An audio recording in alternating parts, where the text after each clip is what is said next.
bien-aimés dans le Seigneur et bienvenue sur la voie divine. Seigneur, bénis chacun de nos abonnés, fortifie leur foi et accorde-leur des percées spirituelles. Pour nos nouveaux abonnés, que leur marche avec toi soit marquée par des révélations profondes et des bénédictions abondantes. Approchez-vous de Dieu et il s'approchera de vous. Nous te confions également ton serviteur, le pasteur Christ. Continue à l'inspirer, à le fortifier et à l'utiliser puissamment dans son ministère. Que cette journée soit une source de bénédiction, de paix et de joie pour chacun. Au nom glorieux de Jésus-Christ. Amen. Nous continuons avec l'enseignement que j'ai intitulé « Qui est le Saint-Esprit ?» Beaucoup n'ont pas encore compris qui est le Saint-Esprit, mais si tu as commencé cet enseignement avec moi, tu as déjà appris pas mal de choses. Tu as certainement compris que c'est le Saint-Esprit qui dirige l'Église. C'est lui le vrai chef, le vrai patron de l'Église. C'est lui qui fait les miracles, c'est lui qui convertit les gens, c'est lui qui fait qu'il y a des gens qui se convertissent, qui soient délivrés. S'il y a des choses qui se passent dans l'Église, des vies transformées, c'est le Saint-Esprit qui est l'auteur de toutes ces choses. Ce n'est pas un homme, ce n'est pas le pasteur est utilisé par le Saint-Esprit. Tu peux avoir de l'onction, tu peux avoir des dons, mais sans le Saint-Esprit, tu ne peux rien faire. Les dons que tu as, c'est le Saint-Esprit qui te les a donnés. L'onction que tu as, la grâce que tu as, c'est le sien. Il n'y a aucune différence entre l'Esprit de Dieu et l'Esprit de Jésus. Dans un verset, on parle de l'Esprit de Dieu, dans un autre, on parle de l'Esprit de Jésus. Ce n'est pas deux esprits, c'est le même Esprit parce qu'il y a un seul Dieu. Je le répète, il y a un seul Dieu. Il n'y a pas trois dieux. On parle de fonctions différentes, mais c'est le même Dieu. Donc si tu parles de l'Esprit de Dieu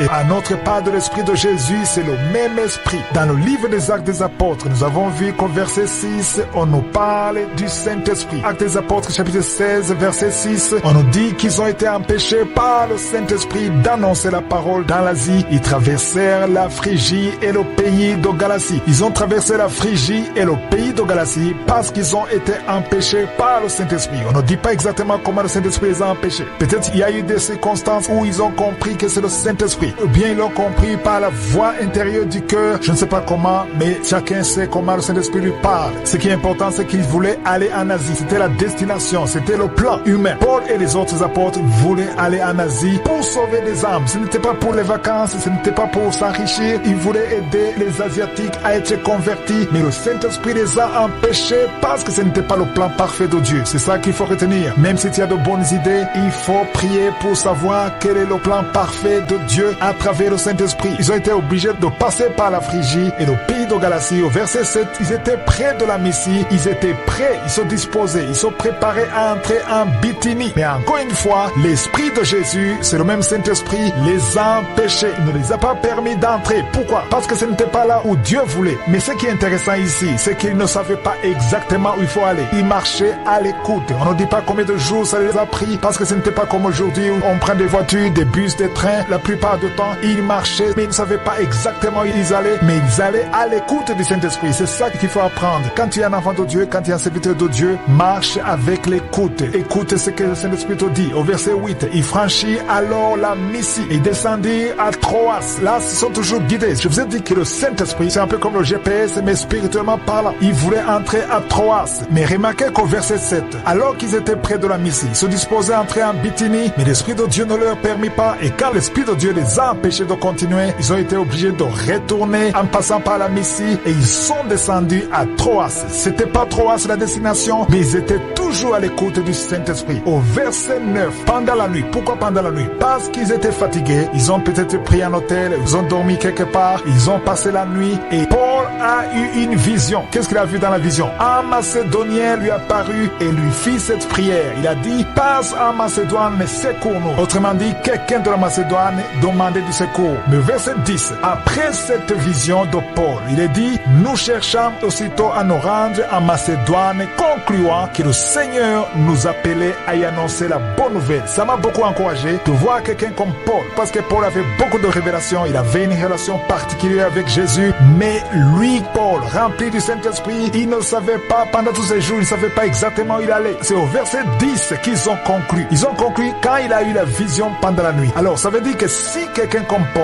il ne savait pas, pendant des jours, il marchait, il suivait, il écoutait, il ne savait pas exactement qui es-tu, toi et moi, il peut arriver qu'on ne sait pas exactement où aller, mais on est disposé à aller où Dieu veut. C'est là où ils ont compris qu'ils étaient dans le plan parfait de Dieu. Chaque fois que je lis cette histoire, ça m'encourage. Je me dis, si Paul et les apôtres à son niveau pouvaient être dans la confusion, pouvaient ne pas savoir exactement où aller, ça veut dire que ce n'était pas leur force, c'est le Saint-Esprit. Et nous tous, c'est normal si nous ne savons pas exactement où aller. Selon leur vision, selon leur passion, selon leur plan, ils pensaient aller en Asie. Pourquoi aller en Asie? Peut-être parce qu'ils avaient appris qu'en Asie, ils adorent des idoles, ils ont besoin de l'évangile et c'était une très bonne idée. Là, je dois insister que chaque fois que tu as une bonne idée, ça ne veut pas dire que c'est l'idée de Dieu. Tu as une bonne idée, il faut mettre cette idée devant Dieu. Prie d'abord. Tu veux faire un projet, tu veux évangéliser, tu veux épouser une fille, tu veux faire un plan de sauver des âmes. Prie d'abord. Mets ton plan devant Dieu. Que le Saint-Esprit confirme. Parce que l'idée peut venir du Saint-Esprit comme l'idée peut venir de toi ou de la chair ou du diable. Il faut être sûr que l'idée vient du Saint-Esprit. Ici, Paul et ses amis, ils voulaient aller en Asie, mais ce n'était pas le temps de Dieu. C'est pour cela que l'Esprit de Dieu les a empêchés d'y aller. Tu peux avoir envie d'aller en Inde pour prêcher l'évangile, alors que Dieu veut que tu ailles au Cameroun.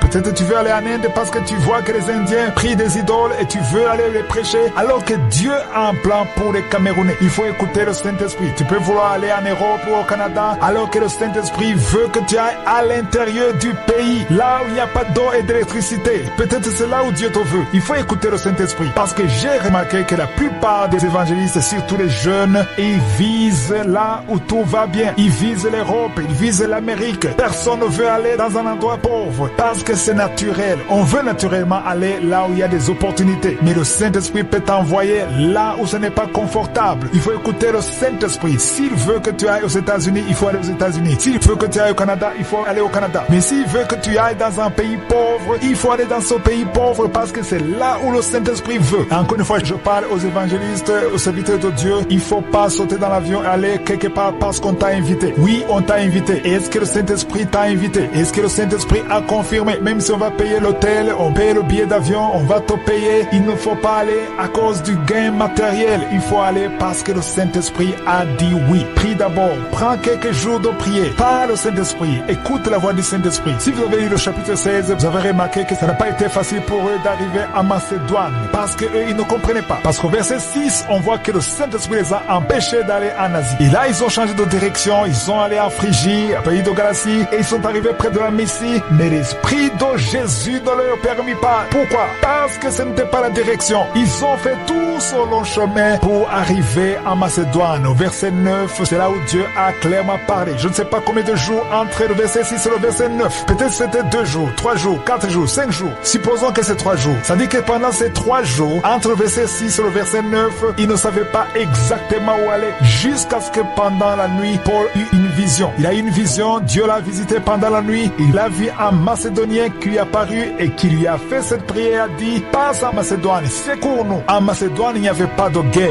Ce n'était pas le secours pour sauver la vie physique. C'était un langage spirituel. C'est la voix que le Saint-Esprit a empruntée pour parler à Paul. Mais le Saint-Esprit ne parle pas que par les songes ou les visions. Il parle pas à plusieurs manières. Mais dans son cas précis, il a parlé à travers la vision pendant la nuit. Et au verset 10, c'est le verset 10 qui est intéressant. Après cette vision de Paul, nous cherchâmes aussitôt à nous rendre en Macédoine, concluant que le Seigneur nous appelait à y annoncer la bonne nouvelle. C'est là où ils ont compris que Dieu le voulait en Macédoine. Il faut donc obéir au Saint-Esprit, parce que si tu n'obéis pas une fois, 2 fois, 3 fois, parfois il cesse de parler. Il y a des gens qui ne sentent rien, qui n'entendent rien, parce qu'ils ont tellement refusé que le Saint-Esprit ne parle plus. Quand quelqu'un ne veut pas t'écouter, tu n'as même pas le courage de continuer de parler. Essaie d'écouter, cherche à découvrir, parce que si tu veux vraiment écouter, le Saint-Esprit va te parler, parce qu'il parle à tous ceux qui veulent écouter. Soyons conduits par la foi en écoutant le Saint-Esprit, mais ne soyons pas conduits par la vue. 2 Corinthiens 5, verset 7 dit que nous marchons par la foi et non par la vue. Si on te donne une offre de travail, ne choisis pas ce qui est le plus offrant, mais cherche la volonté de Dieu. Le comportement d'un enfant de Dieu est censé être différent du comportement de quelqu'un qui n'a pas le Saint-Esprit, quelqu'un qui ne croit pas, quelqu'un qui n'a pas la foi. Il utilise l'intelligence, la raison. Toutes les décisions qu'un être humain prend, ce sont des décisions basées sur la raison, sur la logique, sur l'intelligence. Mais bien sûr, un enfant de Dieu utilise l'intelligence, mais c'est une intelligence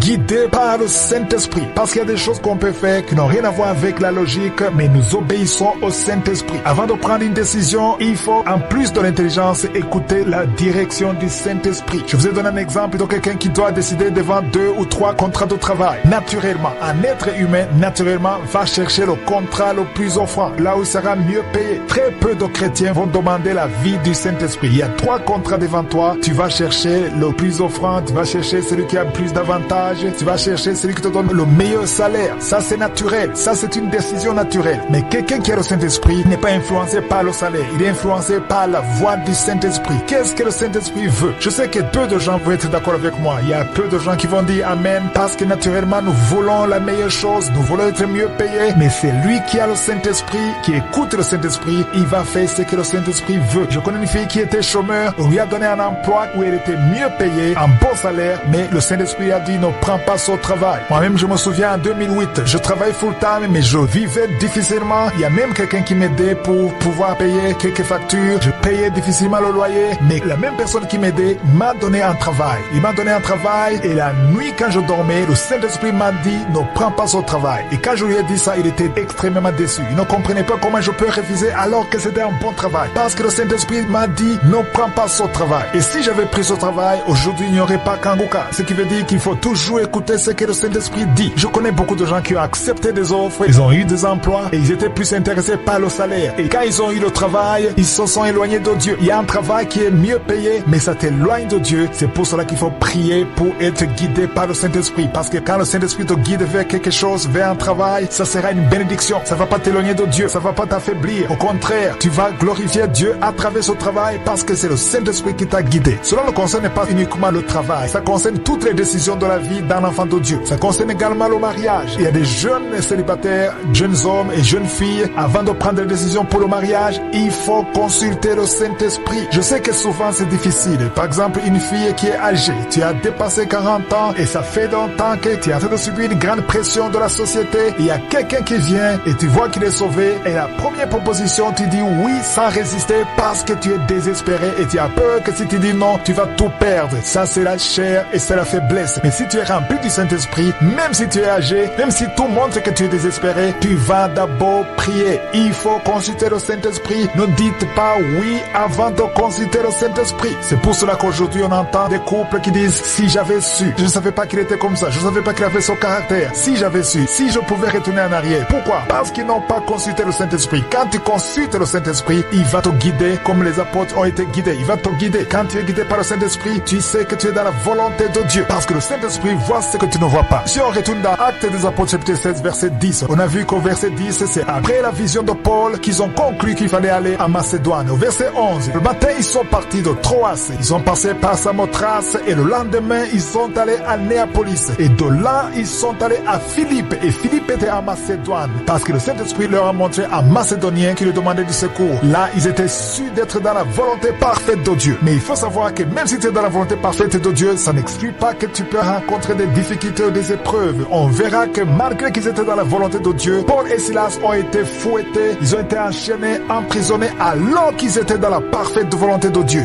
Normalement, un enfant de Dieu doit d'abord prier pour savoir ce que le Saint-Esprit veut. Et si tu veux vraiment connaître la direction du Saint-Esprit, le Saint-Esprit va te diriger d'une façon ou d'une autre. Mais il y a une autre catégorie de gens qui ne veulent même pas écouter le Saint-Esprit. Ils font ce qu'ils veulent. Et surtout ceux qui ont l'argent. Si tu es riche, tu as beaucoup d'argent, tu fais tout ce que tu veux parce que tu as l'argent, parce que tu as le pouvoir. Tu fais tout ce qui est bon te semble. Là, ça devient de l'arrogance et de la rébellion. Tu ne dois pas suivre ce que l'argent te demande de faire, mais il faut d'abord prier pour tout. Prie pour ta famille, prie pour ton travail, prie pour ton voyage. Mets-toi entre les mains de Dieu et écoute ce que dit le Saint-Esprit. Il faut prier pour toutes choses, car si tu pries avec humilité, le Saint-Esprit parle. Mes frères et sœurs, le Saint-Esprit parle à ceux qui veulent l'écouter. Si tu veux vraiment l'écouter, il va te parler. Il y a des chrétiens qui croient que si ils sont dans la volonté de Dieu, c'est fini les problèmes. Ils vont vivre une vie de confort. Mais ce n'est pas le cas. Je vais vous prouver dans ce même passage de Actes chapitre 16 que même s'ils ne sont pas allés en Asie, ils ont été détournés par le Saint-Esprit. Ils sont finalement allés à Philippe,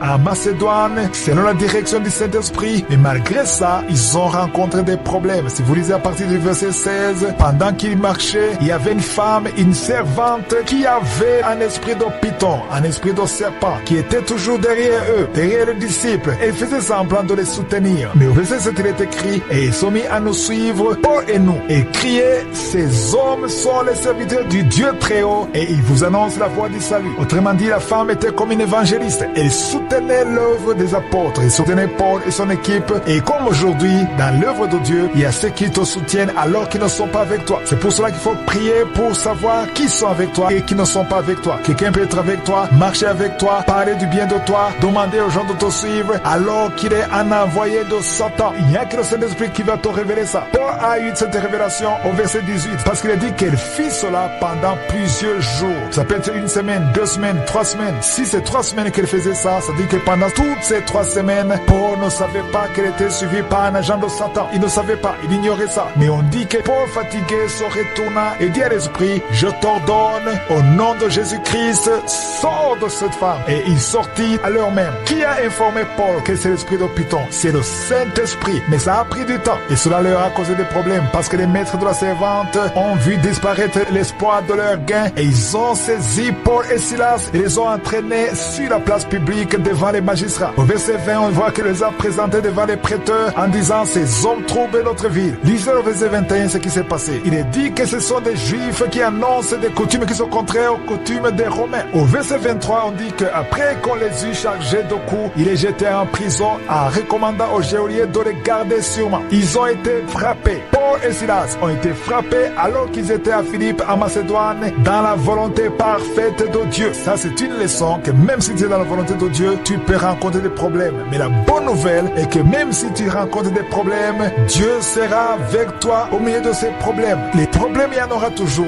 Mais l'important est d'être dans le plan de Dieu. Parce que si tu es dans le plan de Dieu, Dieu sera avec toi dans tes problèmes et il t'en sortira parce que tu as obéi à la voix du Saint-Esprit. Malgré qu'ils étaient en prison, enchaînés, ils ont commencé à louer à haute voix et Dieu a envoyé son ange. La puissance de Dieu est descendue en prison et la prison s'est ébranlée et les chaînes ont été brisées. Paul et Silas ont été libérés par la puissance de la louange parce qu'ils étaient dans le plan parfait de Dieu. Tu peux avoir des problèmes, mais si tu es dans le plan de Dieu et que tu écoutes le Saint-Esprit, Dieu te sortira de ces problèmes. Si nous lisons par exemple dans Actes chapitre 21, versets 10 à 13, dans le Nouveau Testament, on ne nous parle pas de beaucoup de prophètes, mais il y a un prophète qu'on mentionne ici, le prophète qui s'appelle Agabus. Si vous lisez du verset 10 au verset 13, on voit que le prophète Agabus avait prédit que Paul aura des difficultés à Jérusalem. S'il sera à Jérusalem, il aura des problèmes, il sera fouetté, il sera lié et il sera livré entre les mains des païens. Mais si vous lisez le verset 12, tous ceux qui étaient avec Paul, ils ont tout fait pour le convaincre de ne pas aller à Jérusalem.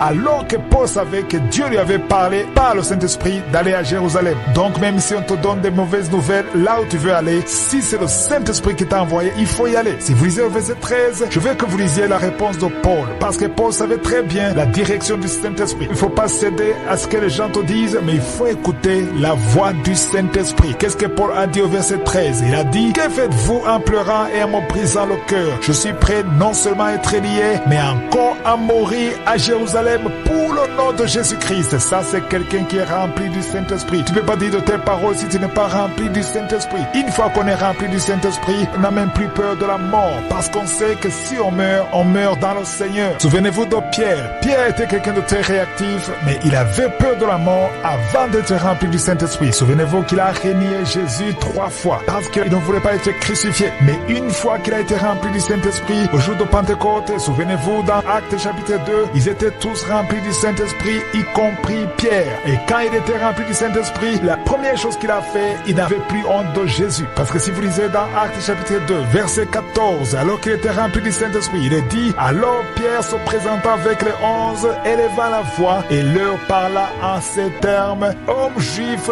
et vous tous qui séjournez à Jérusalem, sachez ceci et prêtez l'oreille à mes paroles. Qu'est-ce qu'il leur a dit? Il a pris le temps d'expliquer que Jésus qu'ils ont crucifié, c'est le prophète selon la promesse de Dieu. Il n'avait plus peur de témoigner pour Jésus. Si tu es rempli du Saint-Esprit, tu n'auras plus peur de témoigner pour Jésus. Celui qui est rempli du Saint-Esprit ne s'occupe plus de ses propres intérêts, mais il s'occupe des intérêts de Jésus. Voilà pourquoi il faut être rempli du Saint-Esprit. Si tu as peur de parler de Jésus au travail, à l'école, ça veut dire que tu n'es pas encore rempli. Quand tu es rempli du Saint-Esprit, tu n'auras plus peur. Tu vas témoigner pour Jésus. Oui, c'est important de comprendre c'est quoi la chair, parce que la chair a des désirs et l'esprit a des désirs. Mais quand on parle de la chair, beaucoup pensent au corps physique, mais il y a la chair. Je vais vous montrer c'est quoi la chair. Parce que l'homme est fait en 3 dimensions. De la même façon que Dieu se manifeste en 3 formes, Dieu le Père Père, le Fils, le Saint-Esprit. Il y a aussi l'homme est composé de l'esprit, de l'âme et du corps. Quand on tue quelqu'un et qu'on l'enterre, en fait on enterre le corps. Mais personne ne peut tuer l'âme. Il n'y a que Dieu qui peut tuer l'âme. Le fusil ou l'épée ne peut pas tuer l'âme. Le corps humain est corruptible. Si quelqu'un est tué, c'est comme si on force l'âme de sortir de son corps. Ce que tu vois dans le cercueil, c'est juste le corps, mais l'âme n'est pas là. C'est pourquoi dans la première partie, je vous ai demandé de vous repentir pour que l'âme soit sauvée, parce que c'est l'âme qui sera jugée. Et si tu meurs dans le péché, il n'y a plus d'opportunité pour toi pour être sauvé. C'est pour ça qu'il faut agir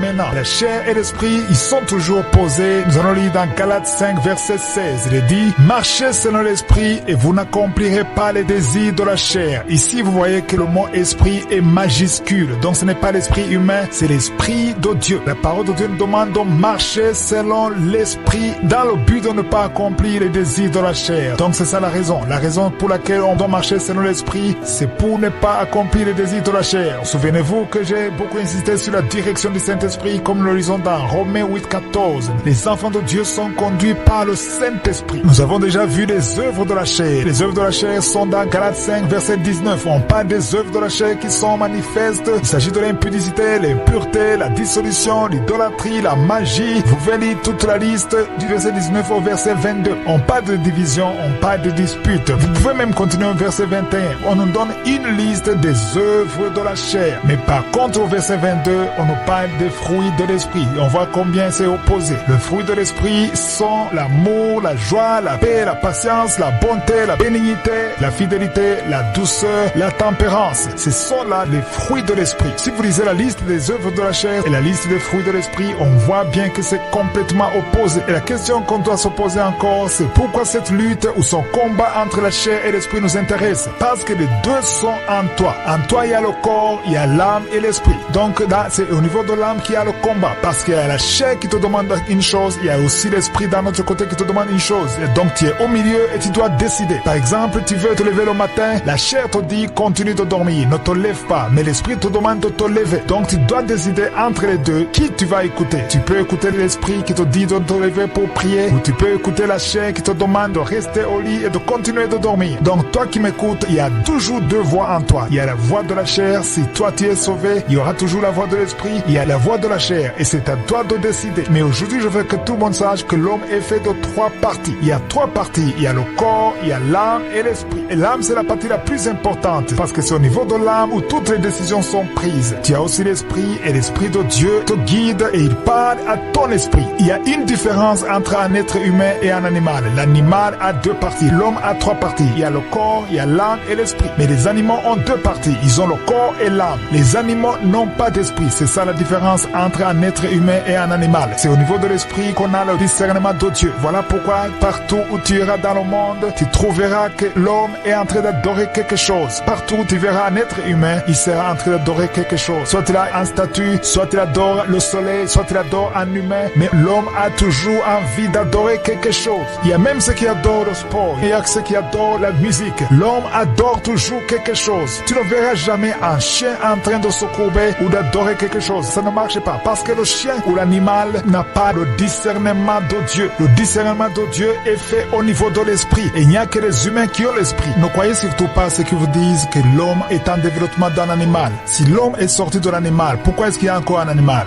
Donc s'il y a encore des animaux et des humains, ça veut dire que Dieu a créé séparément un animal et un homme. Donc l'animal n'a pas d'esprit, mais Dieu a donné l'esprit à l'être humain. L'homme et l'animal ont beaucoup de points communs et la seule différence est que l'animal ne peut pas discerner Dieu. L'animal n'a pas d'esprit et l'animal n'est pas créé à l'image de Dieu. Mais pour mieux comprendre son combat entre la chair et l'esprit, il faut d'abord savoir ce qui compose la chair et ce qui compose l'esprit. Dans Matthieu 10, verset 28, Jésus a dit « Ne craignez pas ceux qui tuent le corps et qui ne peuvent tuer l'âme. Craignez plutôt celui qui peut faire périr l'âme et le corps dans la géhenne. » Donc maintenant, Jésus nous montre que c'est Dieu qui a le pouvoir sur l'âme. Mais l'homme naturel, l'humain, ne peut pas tuer l'âme. Donc l'âme est très importante. Il faut comprendre l'âme parce que l'âme, c'est là où tu prends toutes les décisions. C'est l'âme qui sera jugée. C'est pas le corps qui sera jugé. La parole de Dieu dit que la chair et le sang n'hériteront pas le royaume des cieux. Qu'est-ce qui compose l'âme? C'est important de savoir de quoi est faite l'âme. L'âme est faite des émotions, les pensées,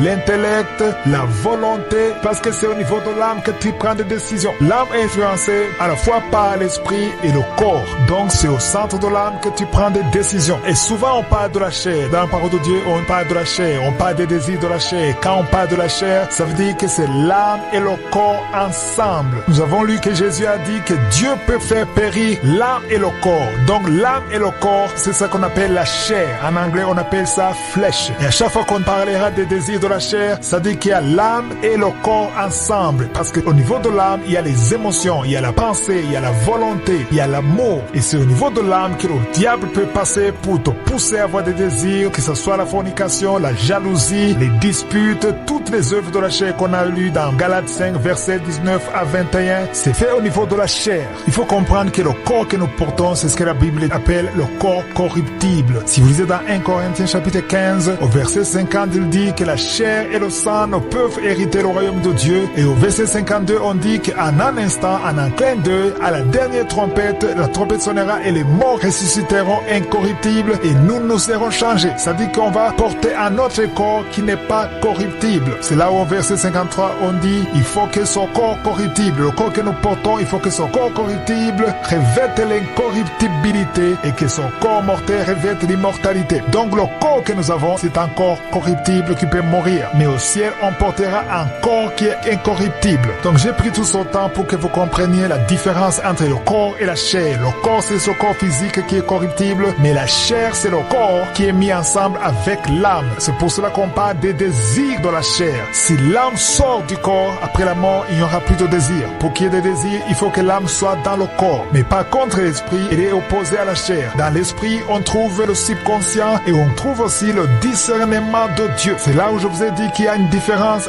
entre les humains et les animaux. Les animaux n'ont pas d'esprit. C'est pour cela qu'ils n'ont pas de discernement de Dieu. Je vous ai dit que vous ne verrez jamais un animal en train d'adorer Dieu parce que l'animal n'est pas du tout conscient de la présence de Dieu. Il n'a pas cette capacité de discerner la présence de Dieu. Vous ne verrez jamais une vache en train d'adorer ou un chien en train d'adorer. C'est pas possible parce qu'il n'a pas cette capacité. Il n'a pas d'esprit. Il a l'âme comme toi. Il a le corps comme toi. Il a l'intelligence comme toi. Il a des désirs comme toi. Mais il n'a pas le discernement de Dieu. Et dans Galates 5, verset 16, il est dit marchez selon l'esprit et vous n'accomplirez pas les désirs de la chair. Qu'est-ce que cela veut dire? Ça veut dire qu'il y a deux voix en toi qui t'influencent. Il y a la voix de l'esprit de Dieu qui te pousse à faire les choses conformément à la volonté de Dieu, selon la parole de Dieu. Et il y a aussi la voix de la chair, c'est-à-dire l'âme et le corps qui te poussent à faire des choses qui sont contraires à celles de l'esprit. Tu dois donc décider. C'est toi qui peux décider de réviser la voix de la chair et suivre la voix du Saint-Esprit, ou bien tu peux réviser la voix du Saint-Esprit et suivre la voix de la chair. C'est toi qui décides. La chair ne peut jamais te demander de faire quelque chose de bien qui est conforme à la parole de Dieu. La chair te demande toujours des choses contraires à la volonté de Dieu. Nous avons vu comment Paul et les apôtres qui étaient avec lui, ça leur a pris du temps pour comprendre que Dieu voulait qu'ils aillent en Macédoine.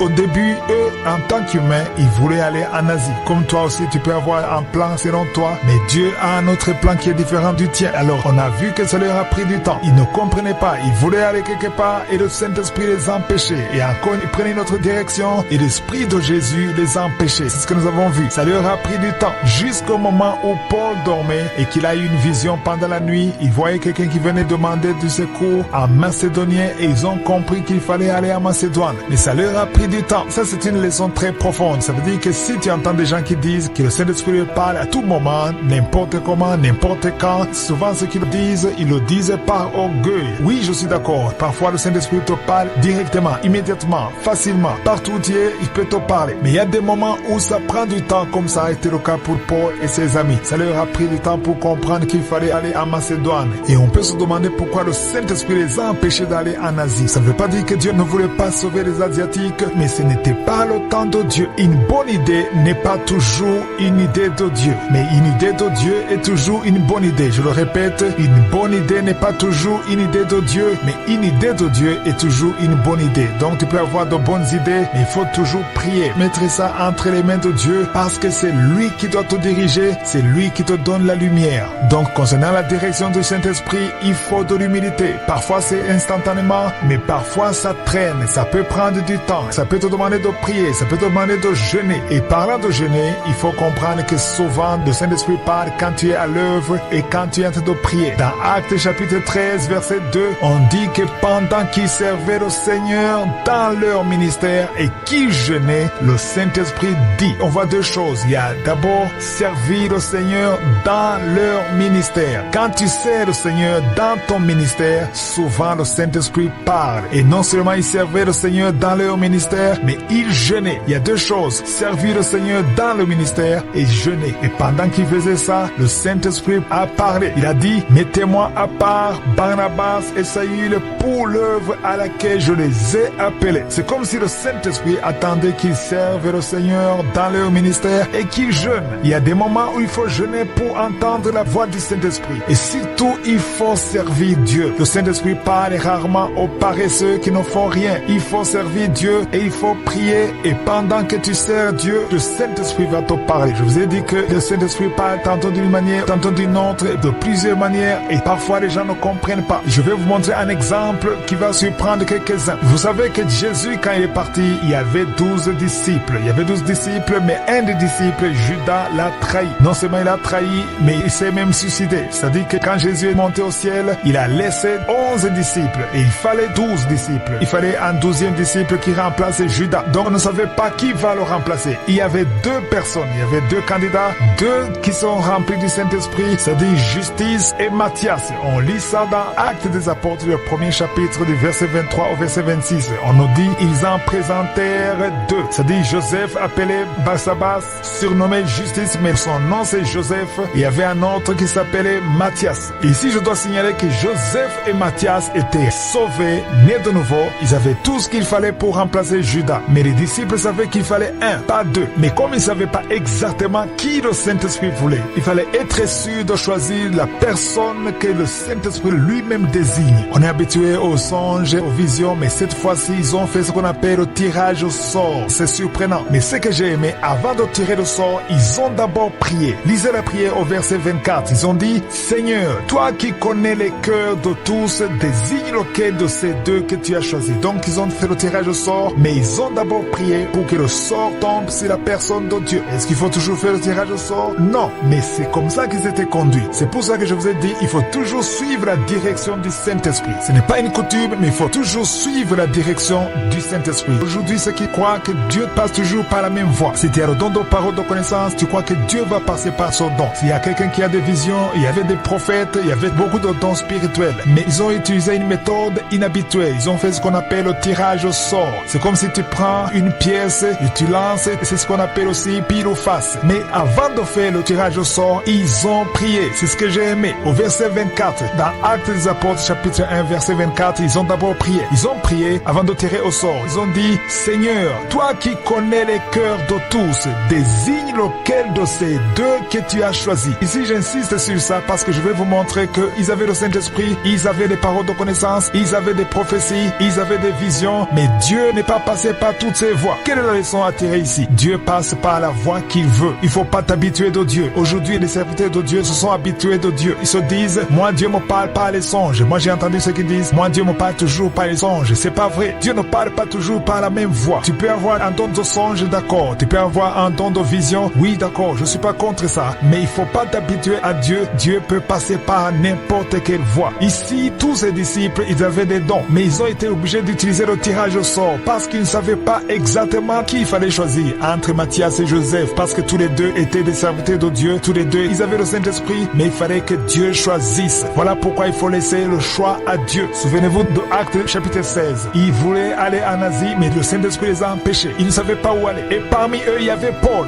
Paul qui avait beaucoup de révélations, beaucoup de dons, mais ils ont passé des jours sans savoir où aller en suivant la direction du Saint-Esprit jusqu'à ce que pendant la nuit, Dieu se révéla à Paul dans une vision pendant la nuit. Et c'est pendant qu'il dormait qu'il voyait quelqu'un qui venait lui demander du secours. C'est là qu'ils ont compris qu'il fallait aller en Macédoine. Donc il faut qu'on prenne cette leçon. Ne vous habituez pas au Saint-Esprit. Ne vous habituez pas à Dieu. Il parle comme il veut. Il ne faut pas te dire que la fois passée il m'a parlé par le songe. Il va toujours me parler par le songe. Il parle comme il veut. Sois seulement à l'écoute. Et surtout obéis à la direction du Saint-Esprit. Parfois on n'entend pas sa voix parce qu'on veut faire ce qu'on veut. On veut exécuter notre volonté. Il faut laisser le Saint-Esprit te guider dans ce qu'il a lui préparé d'avance. Et aujourd'hui j'aimerais qu'on aille à un autre niveau. Je veux qu'on parle d'être rempli du Saint-Esprit. J'aimerais d'abord expliquer deux choses. Il y a avoir le Saint-Esprit et être rempli du Saint-Esprit, c'est très différent. Si tu es né de nouveau, tu as accepté Jésus comme ton Seigneur et ton Sauveur, tu as automatiquement le Saint-Esprit en toi. Quand tu te répands et que tu es pardonné et tu es purifié par le sang de Jésus, tu confesses Jésus, il vient dans ta vie, tu tu l'acceptes comme ton Seigneur et ton Sauveur, automatiquement, tu as le Saint-Esprit en toi. C'est pour ça que Jésus a dit, encore un peu de temps vous ne me verrez plus, encore un peu de temps vous me verrez. C'est-à-dire, il est venu au jour du Pentecôte et le jour de la conversion, le jour où tu acceptes Jésus, tu as le Saint-Esprit. Mais à partir du moment où tu as le Saint-Esprit, ça ne veut pas dire que tu es rempli du Saint-Esprit. Être rempli du Saint-Esprit, c'est un autre niveau. Dans l'église, il y a beaucoup de chrétiens qui ont le Saint-Esprit, mais qui ne sont pas remplis du Saint-Esprit. Celui qui a juste le Saint-Esprit, il y a des choses qu'il ne peut pas faire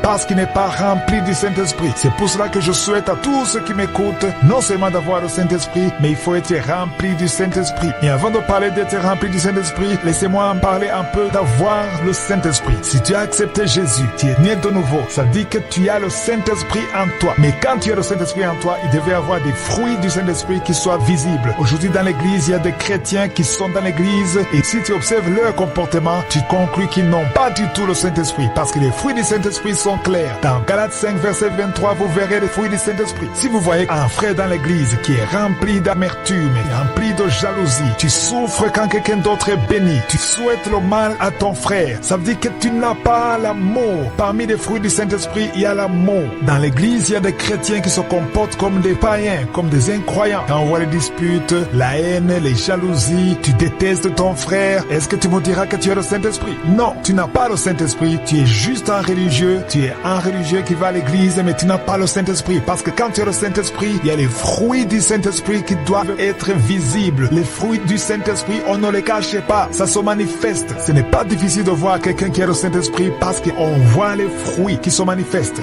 Souvent, il y a une confusion, les gens croient qu'ils sont remplis du Saint-Esprit alors qu'ils ont juste le Saint-Esprit. Il faut comprendre que le jour où tu as accepté Jésus, tu as décidé qu'il soit ton maître et ton Seigneur, tu t'es repenti de tes péchés, le Saint-Esprit est venu en toi automatiquement. Le jour où tu as accepté Jésus, tu as été pardonné et tu as eu le Saint-Esprit en toi. C'est là où on doit voir les fruits du Saint-Esprit. Mais là, ce n'est pas dit qu'automatiquement tu es rempli du Saint-Esprit. Il y a ceux qui prennent du temps avant d'être rempli du Saint-Esprit parce que c'est différent. Mais même quand tu n'es pas rempli du Saint-Esprit, si tu as juste le Saint-Esprit en toi, il y a des fruits du Saint-Esprit qui doivent être vus à travers ta vie. Parce que dans Galates chapitre 5, verset 22, on parle des fruits de l'Esprit, c'est-à-dire l'amour, la joie, la paix, la patience, la bonté, la bénignité, la fidélité, la douceur, la tempérance. On doit voir ça parce qu'il y a beaucoup de chrétiens à travers lesquels on ne voit aucun de ces fruits. Mais par contre, on voit les œuvres de la chair. On voit les disputes, on voit les jalousies, on voit les animosités, les divisions. Tout ça, ça montre que tu n'as pas le Saint-Esprit. Un enfant de Dieu qui a le Saint-Esprit, on n'a pas besoin de chercher ça, on voit ça. C'est pour cela que la parole de Dieu dit que les choses anciennes sont passées et voici toutes choses sont devenues nouvelles. Oui, bien sûr, quand tu as le Saint-Esprit, il peut arriver qu'on ne voit pas immédiatement ça parce que le Saint-Esprit, c'est comme une sémence. Tu peux avoir la patience et on ne voit pas la patience au début. On ne voit pas la bonté au début. On ne voit pas la paix en toi au début. Mais avec le temps, il y aura des fruits qui prouvent que tu as vraiment le Saint-Esprit. Mais tu peux pas me dire que quelqu'un qui est toujours en train de se chamailler avec tout le monde, qui amène le désordre, qui est plein de jalousie, de haine, qui est jaloux quand un frère est béni, tu manifestes vraiment la haine, la jalousie, la dispute, la division et tu me dis que tu as le Saint-Esprit.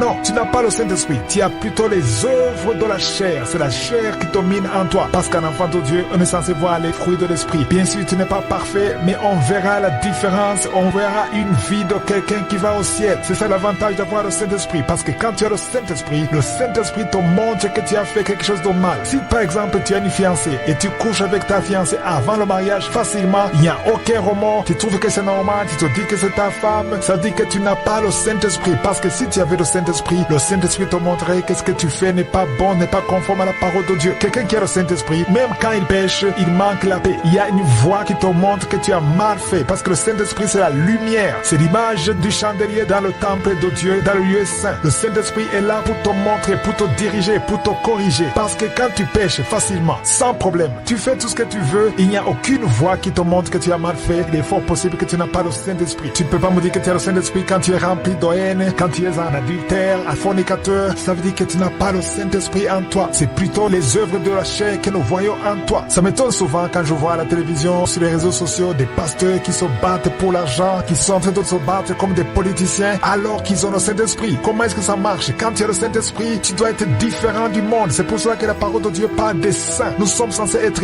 différents des gens du monde. Si les gens du monde se battent pour l'argent, pour la gloire, ça doit être différent de ceux qui ont le Saint-Esprit. Comme je l'ai dit, quand tu es avec quelqu'un quelqu'un qui a le Saint-Esprit, tu le sens. Il y a des chrétiens qui mentent sans aucun remords. Ils mentent pour rien, tout le temps. Ils ne font que mentir. Et quand il a envie de se masturber, il se masturbe. Quand il a envie de regarder la pornographie, il n'y a pas de problème. S'il a envie d'avorter, une fille qui veut avorter, elle avorte. Elle est dans l'église, elle est dans la chorale. Ce n'est pas normal. Il manque quelque chose. Quand il y a le Saint-Esprit te montrera que ce que tu fais n'est pas bon. Et comme je vous l'ai dit, être rempli du Saint-Esprit est différent d'avoir le Saint-Esprit. Dans Acte 1, verset 8, Jésus a dit, vous recevrez une puissance, le Saint-Esprit surviendra sur vous et vous serez mes témoins à Jérusalem, dans la Judée, dans la Samarie, jusqu'aux extrémités de la terre. Ici, Jésus ne parlait pas d'avoir le Saint-Esprit, il parlait d'être rempli du Saint-Esprit. Parce qu'il parlait aux gens qui avaient déjà le Saint-Esprit. Quand est-ce qu'ils ont eu le Saint-Esprit? Quand est-ce que les disciples ont eu le Saint-Esprit? Lisez dans Jean 20, verset 22, Jésus a parlé après la résurrection. Il les a trouvés dans l'endroit où ils étaient enfermés. Il leur a parlé. Et après les avoir parlé, au verset 22, il a dit, après ces paroles, il souffla sur eux et leur dit, recevez le Saint-Esprit. Ici, Jésus a soufflé sur eux et ils ont eu le Saint-Esprit, mais n'ont pas été remplis du Saint-Esprit. Ils ont été remplis du Saint-Esprit au jour de Pentecôte dans Actes des Apôtres, chapitre 2. D'où je continue à insister, il y a une différence entre avoir le Saint-Esprit et être rempli du Saint-Esprit. Et tout chrétien qui m'écoute, qui a reçu Jésus dans sa vie, tu as déjà le Saint-Esprit en toi. Mais ne te limite pas là, il faut être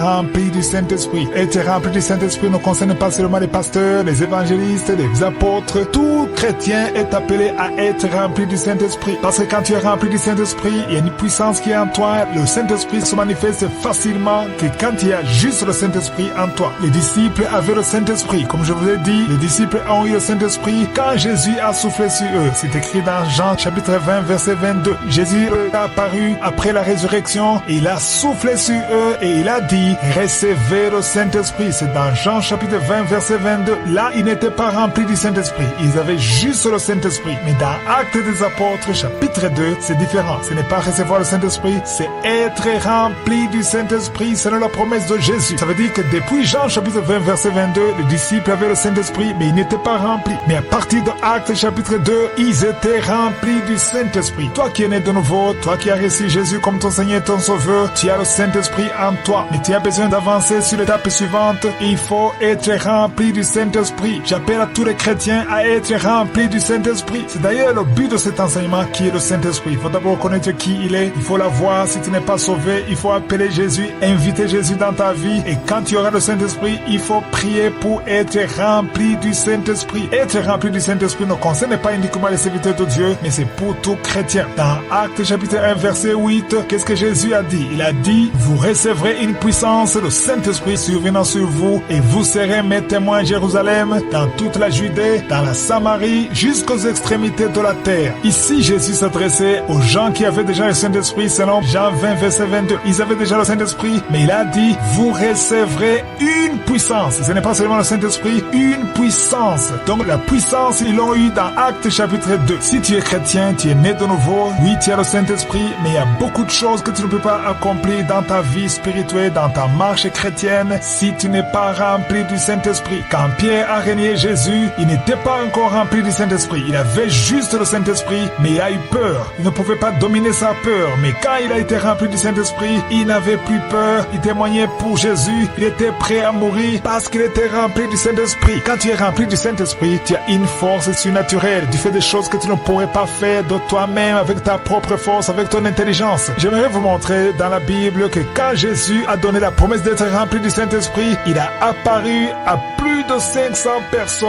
Où est-ce que j'ai lu ça? C'est dans 1 Corinthiens chapitre 15 verset 3 à 6. Vous pouvez lire dans vos Bibles. Premier épître aux Corinthiens chapitre 15 verset 3. Paul écrit en disant, je vous ai enseigné avant tout comme je l'avais reçu que Christ est mort pour nos péchés selon les Écritures, qu'il a été enseveli et qu'il est ressuscité le troisième jour selon les Écritures et qu'il est apparu à ses faces, c'est-à-dire Pierre, puis aux 12. Et verset 6, c'est le plus intéressant, le verset 6, il a dit, ensuite il est apparu à plus de 500 frères à la fois, dont la plupart sont encore vivants et dont quelques-uns sont morts. Ici, on voit que quand Jésus a donné la promesse d'être rempli du Saint-Esprit, après la résurrection, il est apparu à plus de 500 personnes. Mais si vous lisez dans Actes chapitre 1, verset 13, il est dit qu'ils sont montés dans la chambre haute, mais ce ne sont pas les 500 qui sont montés dans la chambre haute. Si vous lisez dans Actes, le premier chapitre, verset 15, on dit qu'il n'y a que les personnes qui sont montées dans la chambre haute pour attendre le Saint-Esprit, ils étaient environ 120.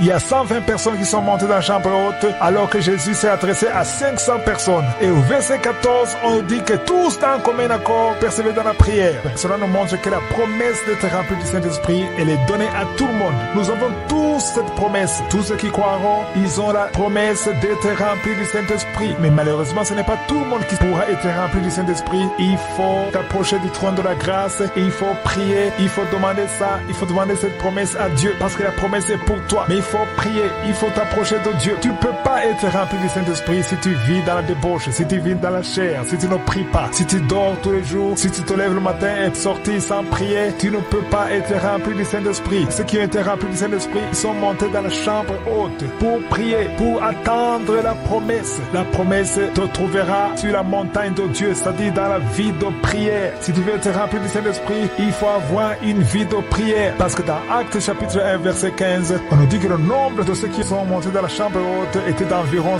120. Ça veut dire que parmi ceux qui ont entendu avec leurs propres oreilles, qui ont entendu la promesse, il y a 380 qui n'étaient pas là. Au verset 13, on nous donne les noms de certains de ceux qui étaient là, c'est-à-dire parmi les 120. On nous parle de Pierre, de Jean, de Jacques, d'André, de Philippe. Ici on voit les disciples, Thomas, Barthélemy, Matthieu, Jacques, Simon le Zélote et Jude, fils de Jacques. Ils sont tous montés. Mais au verset 14, on dit, tous d'un commun accord persévérer dans la prière. Mon frère et ma soeur, si tu veux être rempli du Saint-Esprit, il faut persévérer dans la prière. C'est le seul moyen pour être rempli. Il faut persévérer dans la prière. Ici, on voit qu'il y avait même des femmes. Il y avait Marie, la mère de Jésus. Elle aussi est montée dans la chambre haute pour persévérer dans la prière. Parce qu'elle aussi, elle avait besoin d'être remplie du Saint-Esprit. Même les frères de Jésus, on dit au verset 4 que même les frères de Jésus sont montés dans la chambre haute parce que tout le monde avait besoin d'être rempli du Saint-Esprit. Qui que tu sois bishop, que tu sois apôtre, que tu sois un chrétien ordinaire dans l'église, tu as besoin d'être rempli du Saint-Esprit. Il faut persévérer dans la prière. Ils sont montés tous d'un commun accord. J'aime beaucoup le verset 14 qui dit tous d'un commun accord. Vous qui priez ensemble, il y a des églises qui ont des groupes de prière. Parfois vous vous levez le matin pour prier, mais il faut être d'un commun accord. Si tu pries avec un ami, il faut être d'un commun accord. C'est ça la prière en équipe qui est efficace. Il faut que vous ayez tous la foi et soyez d'un commun accord. Si tu pries avec quelqu'un et qu'il y a un problème entre vous, il faut d'abord vous réconcilier. Il faut être d'un commun accord. Au chapitre 2, on nous parle du jour de la Pentecôte. Le premier verset dit, le jour de la Pentecôte, ils étaient tous dans le même lieu. Au verset 2,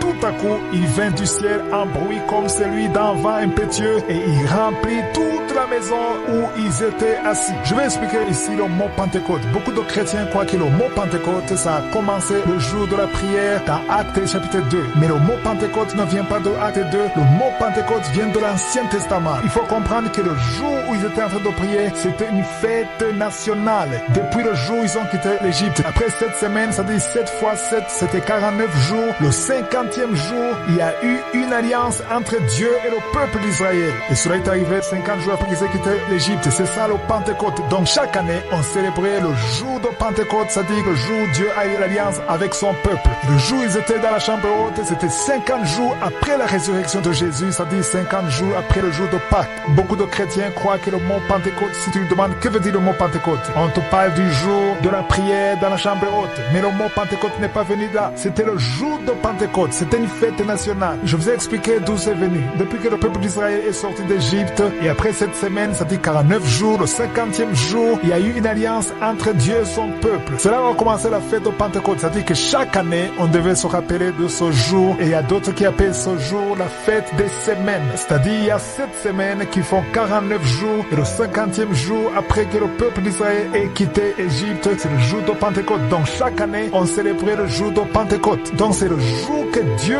a choisi pour envoyer son esprit, pour que les gens soient remplis du Saint-Esprit. Donc le Saint-Esprit est descendu le jour de Pentecôte et ce n'était pas par hasard. C'était le plan de Dieu. Et il faut signaler que quand ils sont montés dans la chambre haute, ils ne savaient pas qu'ils seront remplis ce jour. Parce que Jésus n'a pas spécifié le jour de la visitation. Il a seulement dit au verset 8, vous recevrez une puissance. Le Saint-Esprit surviendra sur vous. Il n'a pas précisé le jour. Il n'a pas dit le jour de Pentecôte vous aurez la puissance. Il a dit vous recevrez une puissance. Et on dit qu'ils sont montés dans la chambre haute et ils persévéraient tous dans commun accord dans la prière. Dieu t'a donné des promesses. Tu ne sais pas quand ça va s'accomplir, mais il faut persévérer dans la prière. Il connaît le jour, mais toi tu ne connais pas. Mais il faut avoir la foi. Si tu connais le jour, tu n'auras pas la foi. Il faut persévérer et faire confiance à Dieu. Et au chapitre 2, Actes des Apôtres, chapitre 2, on nous parle de la hésitation, ils ont été remplis du Saint-Esprit. Le verset 2, au verset 3, on nous dit que des langues semblables à des langues de feu leur apparurent séparées les unes des autres et se posèrent sur chacun d'eux. Est-ce que vous vous imaginez la scène? Ils étaient là tous, 120 personnes, et chacun avait une langue de feu sur sa tête. Une langue semblable à une langue de feu sur sa tête. C'est-à-dire que chacun voyait son voisin avec une langue de feu sur la tête. Je ne sais pas si cet événement s'est encore produit, mais ce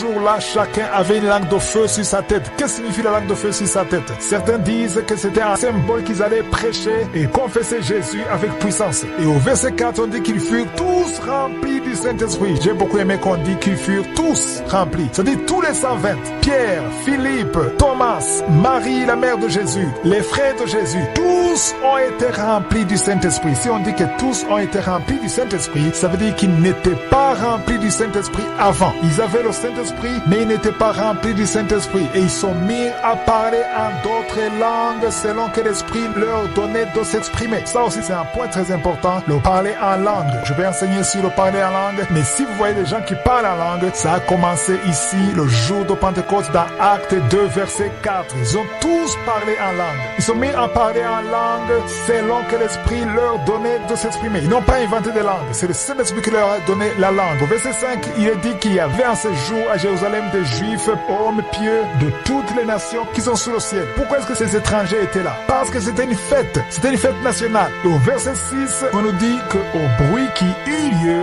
la multitude accourut et fut confondue parce que chacun les entendait parler de sa propre langue. C'est-à-dire que s'il y avait les Arabes, ils entendaient les Galiléens, les Juifs parler arabe. Au verset 7, il est dit, ils étaient tous dans l'étonnement et la surprise et ils se disaient les uns aux autres, voici les gens qui parlent, ne sont-ils pas tous Galiléens? Pourquoi cette question? Parce qu'ils ne connaissaient pas d'autres langues. Ils parlaient leur propre langue normalement, mais quand ils ont été remplis du Saint-Esprit, ils ont commencé à parler des langues étrangères qu'ils ne connaissaient pas avant. C'est pour cela que tout le monde était étonné. C'était la première fois dans l'histoire qu'un peuple parle une langue qu'il ne connaissait pas. Vous vous souvenez que Jésus a vécu pendant 40 jours avant de monter au ciel. Et c'est 10 jours après que Jésus est monté au ciel que le Saint-Esprit est descendu. Quand ils sont montés dans la chambre haute, ils ne savaient pas que le Saint-Esprit descendra le jour de Pentecôte. Ils étaient seulement dans la prière. On a vu qu'ils ont tous monté dans la chambre haute. Les frères de Jésus, la mère de Jésus, les disciples. Il y avait 120 personnes dans la chambre haute en train de prier en persévérant et ils attendaient la promesse. Ce n'est pas seulement pour le Saint-Esprit. S'il y a une promesse que Dieu a sur ta vie, tu dois rester dans la prière, persévérer dans la prière, ne lâchez pas, ne doutez pas. Ce que Dieu a dit, il le fera lui-même. Quand ils étaient dans la chambre haute,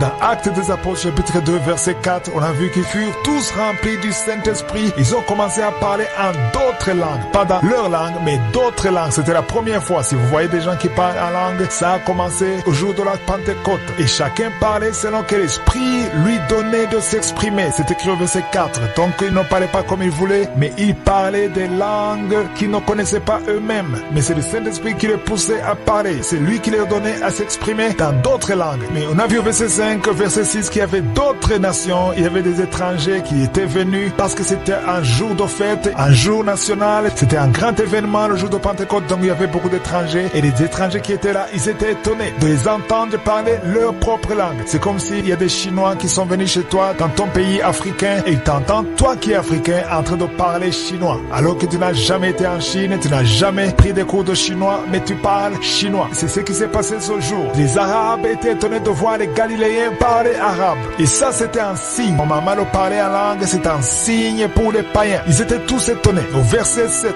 on voit qu'ils étaient tous dans l'étonnement. Ils étaient surpris. Ils se disaient les uns aux autres, voici ces gens qui parlent, ne sont-ils pas tous Galiléens? Comment est-ce qu'ils parlent d'autres langues? Et comment les entendons-nous dans notre propre langue à chacun? Dans notre langue maternelle. C'est écrit au verset 8. Ils étaient tous étonnés. Dieu a permis ça comme un signe. C'est un signe pour les non-croyants. On voit les Crétois, les Arabes. Ils étaient tous étonnés au verset 11. Comment les entendons-nous parler dans nos langues des merveilles de Dieu? Quand tu vois quelqu'un parler en langue, même si tu ne comprends pas, la plupart du temps, il parle des merveilles de Dieu. Il parle de la gloire de Dieu. Mais si vous lisez au verset 13, il y a d'autres qui ont commencé à se moquer d'eux. Ils se sont moqués d'eux en disant, ils sont ivres, ils sont pleins de vin doux. C'est-à-dire qu'ils pensaient qu'ils sont ivres. Mais il faut comprendre que la parole de Dieu compare le vin au Saint-Esprit. Si vous lisez dans Ephésiens 5, verset 18, lisez dans vos Bibles, Ephésiens 5, verset 18, il dit, ne vous enivrez pas de vin, c'est de la débauche. Soyez au contraire remplis du Saint-Esprit. Ici, on parle de deux choses. On parle du vin d'un côté, on parle du Saint-Esprit d'un autre côté. Ne soyez pas ivres de vin, mais soyez au contraire, à la place d'être ivre de vin, soyez au contraire remplis du Saint-Esprit. Pourquoi est-ce qu'on compare le vin au Saint-Esprit? Parce que les deux ont la capacité de contrôler l'être humain. Si tu t'enivres de vin, tu seras contrôlé par le vin. Le vin sera ton maître. Le vin te poussera à faire des choses que toi, tu ne pouvais pas faire en état lucide. Tu ne peux pas faire ça de toi-même naturellement, mais le vin te pousse à faire des choses que tu ne peux pas faire. De la même façon, si tu es rempli du Saint-Esprit, le Saint-Esprit devient ton maître et il te contrôle et te poussera à faire des choses que tu ne pouvais pas faire. La différence entre les deux, c'est que le vin te pousse à faire de mauvaises choses, mais le Saint-Esprit te pousse à faire de bonnes choses. Par exemple, je vais parler de Pierre. Pierre, avant d'être rempli du Saint-Esprit, il avait peur de la mort. Il a renié Jésus 3 fois. Là, il n'était pas encore rempli du Saint-Esprit. Mais quand il a été rempli du Saint-Esprit, au verset 14, Acte 2, verset 14, Pierre n'avait plus peur. Il est dit que Pierre, se présentant avec les 11, il éleva la voix et leur parla en ces termes, hommes juifs et vous tous qui séjournez à Jérusalem, sachez ceci et prêtez l'oreille à mes paroles. Il allait les prêcher, il n'avait plus peur. Il ne pouvait pas renier Jésus. Il était rempli du Saint-Esprit, il était contrôlé par le Saint-Esprit.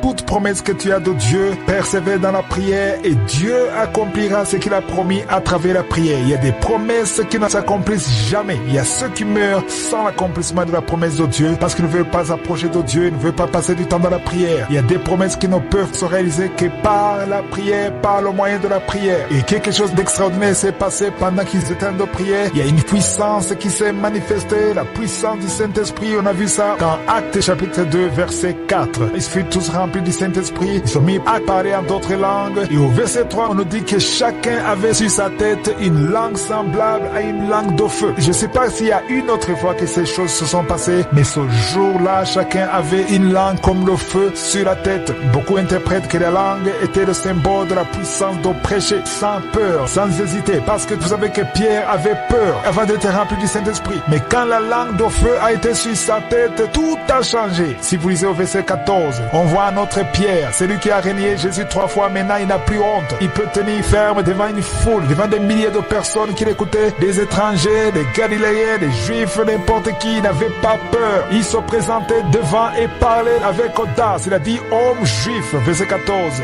et vous tous qui séjournez à Jérusalem, sachez ceci et prêtez l'oreille à mes paroles. Ces gens ne sont pas ivres, comme vous le supposez, car c'est la 3e heure du jour. Donc quand le Saint-Esprit est descendu, c'était à 9h du matin, parce qu'à l'époque, les gens pouvaient boire de l'alcool le soir, mais c'était le matin. C'était insensé de penser qu'ils étaient ivres. Il voulait les raisonner pour leur montrer qu'ils n'étaient pas ivres. Verset 16, il a dit, mais c'est ici ce qui a été dit par le prophète Joël. Il commence à les ramener dans les promesses de Dieu, parce que Joël avait prophétisé à propos du Saint-Esprit. Il a dit ça dans l'Ancien Testament. Qu'est-ce que Joël a dit? Qu'est-ce que le prophète a dit? Il a dit, dans les derniers jours, dit Dieu, je répandrai de mon esprit sur toute chair. Vos fils et vos filles prophétiseront, vos jeunes gens auront des visions et vos vieillards auront des songes. Ça, c'est la prophétie de Joël, parce qu'à l'époque, il y avait quelques prophètes qui étaient choisis par Dieu. C'est eux qui avaient le droit d'avoir le Saint-Esprit pour prophétiser. Mais maintenant, le Saint-Esprit n'appartient pas aux prophètes seulement. Tout chrétien qui croit en Jésus-Christ a droit au Saint-Esprit. Voilà pourquoi il dit au verset 18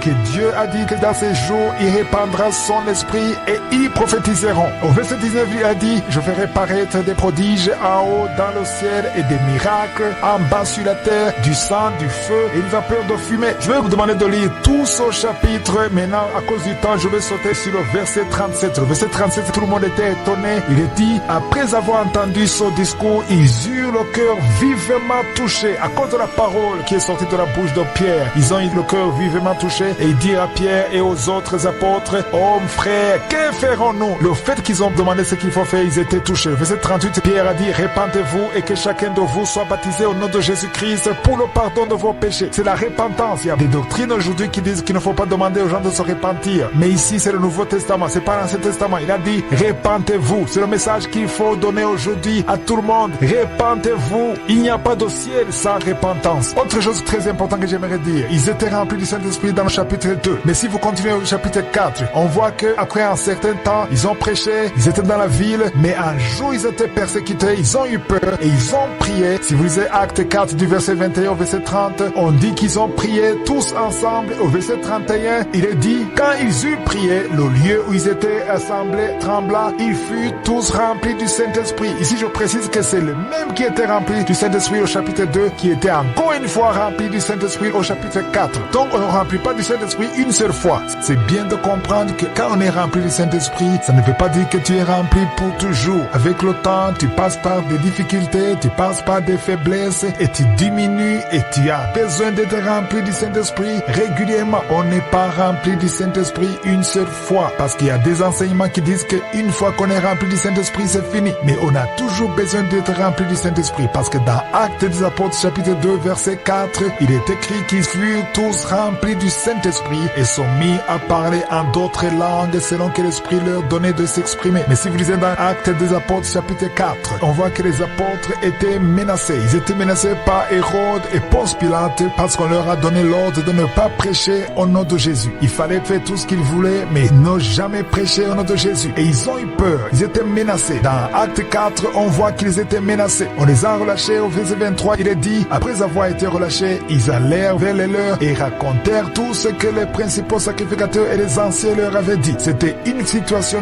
difficile. Mais au verset 24, on voit bien qu'ils ont prié. Et quand les autres ont entendu ce qui s'est passé, ils élevèrent à Dieu la voix tous ensemble et on voit comment ils ont prié. Du verset 24, verset 25, verset 26, on nous montre la prière des apôtres. Ils ont prié et quand ils ont prié, au verset 31, il est dit, quand ils eurent prié, le lieu où ils étaient assemblés trembla, ils furent tous remplis du Saint-Esprit et ils annonçaient la parole de Dieu avec assurance. Ici, je vous rappelle que ceux qui sont remplis du Saint-Esprit, ils étaient dans la chambre haute, dans Actes chapitre 2. Pourquoi est-ce qu'on dit qu'ils furent remplis du Saint-Esprit alors qu'ils étaient déjà remplis du Saint-Esprit? Ça veut dire que quand on est rempli du Saint-Esprit, il y a des moments où on est dans la faiblesse et il faut être rempli du Saint-Esprit encore une fois. C'est nouveau pour certains. On n'est pas rempli du Saint-Esprit une fois pour toutes. On a toujours besoin d'être rempli du Saint-Esprit parce que ceux qui ont été remplis du Saint-Esprit dans le chapitre 4, ce sont les mêmes qui ont été remplis du Saint-Esprit dans le chapitre 2. On a toujours besoin d'être rempli du Saint-Esprit. Chaque fois que nous prions, chaque fois que nous approchons du trône de la grâce, on est rempli. C'est bien d'être rempli chaque jour. Je compare le Saint-Esprit au carburant ou l'essence. La voiture a besoin d'être remplie. Le tank doit être rempli régulièrement. Si la voiture roule pendant longtemps, l'essence diminue et la voiture a besoin d'être remplie de l'essence pour pouvoir continuer le chemin. Un chrétien, même si tu es rempli du Saint-Esprit, tu as besoin d'être rempli régulièrement. Et à propos du parler en d'autres langues, c'est un sujet qui sème la confusion chez les enfants de Dieu. Beaucoup ne comprennent pas la notion de parler en langue, mais il faut comprendre que le parler en langue a commencé dans Actes chapitre 2. Le jour où ils ont été remplis du Saint-Esprit, on voit au verset 4 que non seulement ils ont été remplis du Saint-Esprit, mais ils ont commencé à parler en d'autres langues selon que l'Esprit leur donnait de s'exprimer. Si vous lisez dans Marc chapitre 16, versets 17 à 18, Jésus avait déjà prédit le parler en langue. Il a dit, voici les miracles qui accompagneront ceux qui auront cru à mon nom. Ils chasseront les démons. Ils parleront de nouvelles langues. Et saisiront des serpents. S'ils boivent de quelques breuvages mortels, ils ne leur feront point de mal. Ils imposeront les mains aux malades et les malades seront guéris. Ici, ça ne veut pas dire que si tu es né de nouveau, tu dois faire toutes ces choses. Ça, c'est l'un des signes.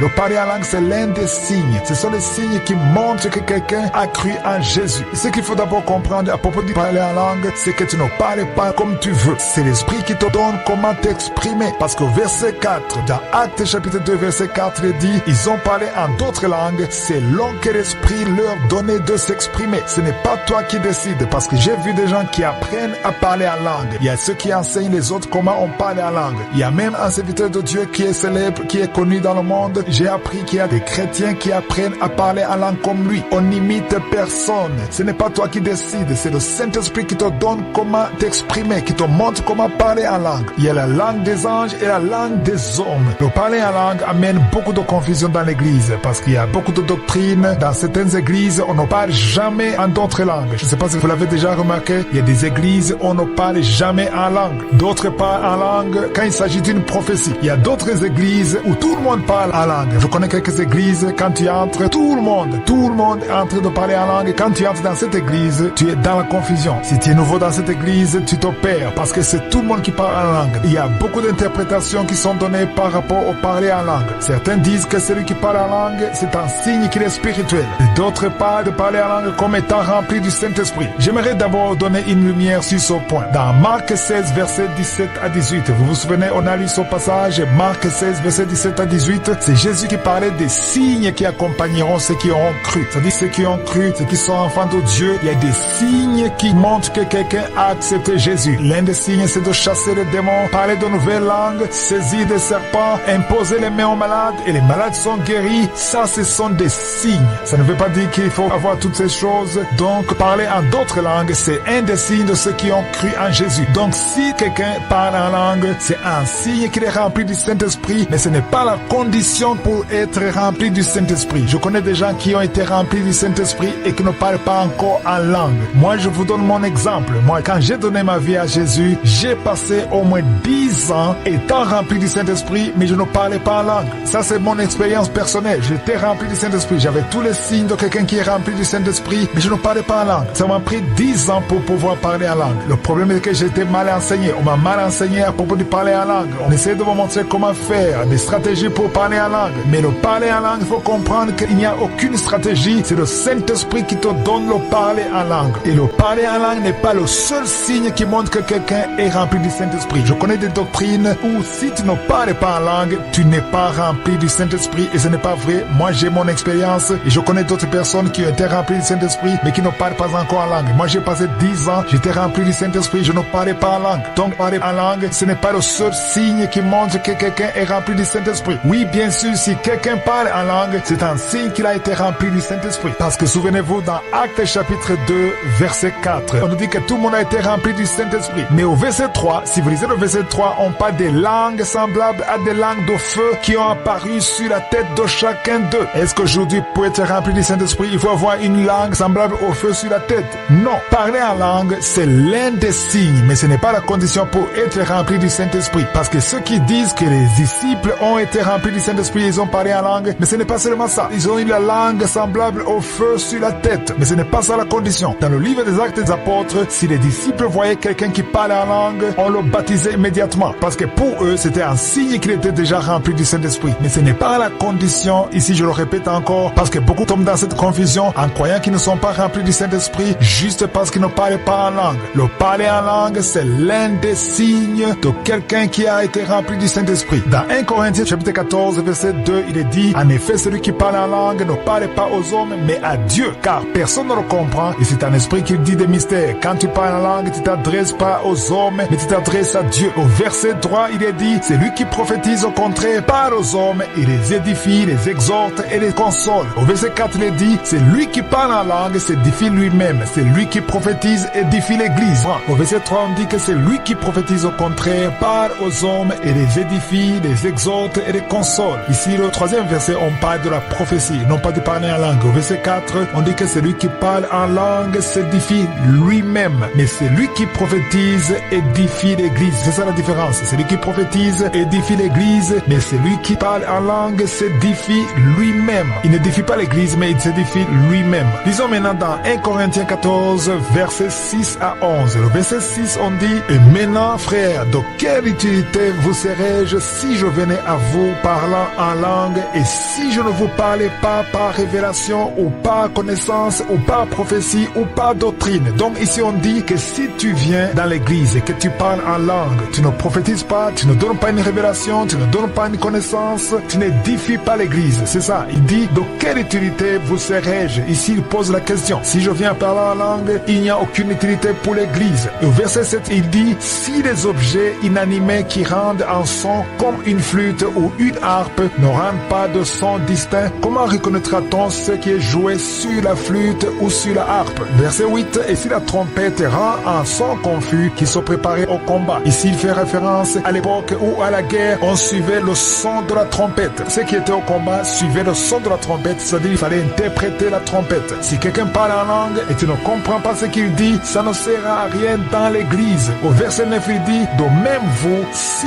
par la langue vous ne donnez pas une parole distincte, comment saura-t-on ce que vous dites? Car vous parlerez en l'air. Celui qui parle en langue, il parle en l'air. S'il n'y a personne de l'église qui comprend, aujourd'hui c'est devenu une mode. Dans l'église, on parle en langue comme si c'est un signe d'être spirituel. Mais quand tu parles en langue, pense aux autres. Est-ce que ça édifie l'église ou bien ça t'édifie toi-même? C'est important de parler en langue quand tu peux interpréter ou quand il y a quelqu'un qui interprète. Parce qu'au verset 11, il dit, si donc je ne connais pas le sens de la langue, je serai un barbare pour celui qui parle. Et celui qui parle sera un barbare pour moi. Pourquoi est-ce qu'on utilise le mot barbare? C'est comme si tu disais des choses qui n'ont aucun sens. Quelqu'un vient dans l'église, il prend le micro et tout le monde entend dans le speakers, il parle en langue. Et quand il parle en langue, d'après l'apôtre Paul, c'est comme s'il devient un barbare. Il dit des choses qui n'ont pas de sens pour ceux qui écoutent. Souvenez-vous du verset 2. Le verset 2, 1 Corinthiens 14, verset 2, il dit, celui qui parle en langue ne parle pas aux hommes, mais parle à Dieu. Donc tu parles à Dieu et tu ne parles pas aux hommes. Donc si tu parles à Dieu, non pas les hommes, pourquoi est-ce que tu parles devant les hommes dans le micro alors que les hommes ne sont pas concernés? Tu deviens un barbare. C'est pas moi qui le dis, c'est ce qui est écrit dans la Bible. Normalement, quand tu parles en langue dans l'église, dans un micro, là où tout le monde entend, c'est très important qu'il y ait quelqu'un qui interprète pour que les autres puissent être édifiés. Sinon, tu es semblable à un barbare. Tu t'édifies toi-même, les autres ne sont pas édifiés, ils peuvent même s'ennuyer. Et au verset 12, il dit, donc même vous, puisque vous aspirez au don spirituel, que ce soit pour l'édification de l'église que vous cherchez à en posséder abondamment. Ça, c'est très important. Chaque don, pas seulement le parler en langue, n'importe quel don, que ce soit pour l'édification de l'église et non pas pour toi. Ce n'est pas seulement pour toi, c'est pour l'édification de l'église. Il faut posséder abondamment un don pour l'édification de l'église. Au verset 13, c'est le plus important. Il est dit, c'est pourquoi que c'est lui qui parle en langue, prie pour avoir le don d'interpréter. Si toi tu parles en langue, tu veux parler en langue dans l'église, prie pour que le Seigneur te donne le don d'interpréter. Parce que si tu n'interprètes pas, tu deviens comme un barbare. Ça n'a pas de sens pour ceux qui t'écoutent. Donc c'est important que tout ce que tu dis dans l'église, les autres puissent être édifiés. Je sais que certains seront étonnés de cette vérité, d'autres ne vont pas aimer, mais ce que je vous dis, c'est écrit dans 1 Corinthiens chapitre 14. On montre que si tu parles en langue, c'est mieux qu'il y ait quelqu'un qui interprète ou toi-même tu peux interpréter pour l'édification de l'église. On ne parle pas en langue pour impressionner, mais on parle en langue pour parler à Dieu et c'est pour s'édifier soi-même. Mais si tu veux que l'église soit édifiée, il faut qu'il y ait un interprète. Sinon, parle en langue en privé et non pas devant l'église. Donc le parler en langue s'observe dans beaucoup d'églises, mais il y a plusieurs interprétations à ce sujet et c'est pour cela qu'il faut qu'on sonde les Écritures pour savoir la position du Saint-Esprit. Il y a des églises où quand tu entres, toute l'église, toute la congrégation parle en langue. Et quand tu es nouveau, tu es un visiteur, tu es dans la confusion. Ou quand quelqu'un a le micro, il passe plus de temps à parler en langue alors que vous ne comprenez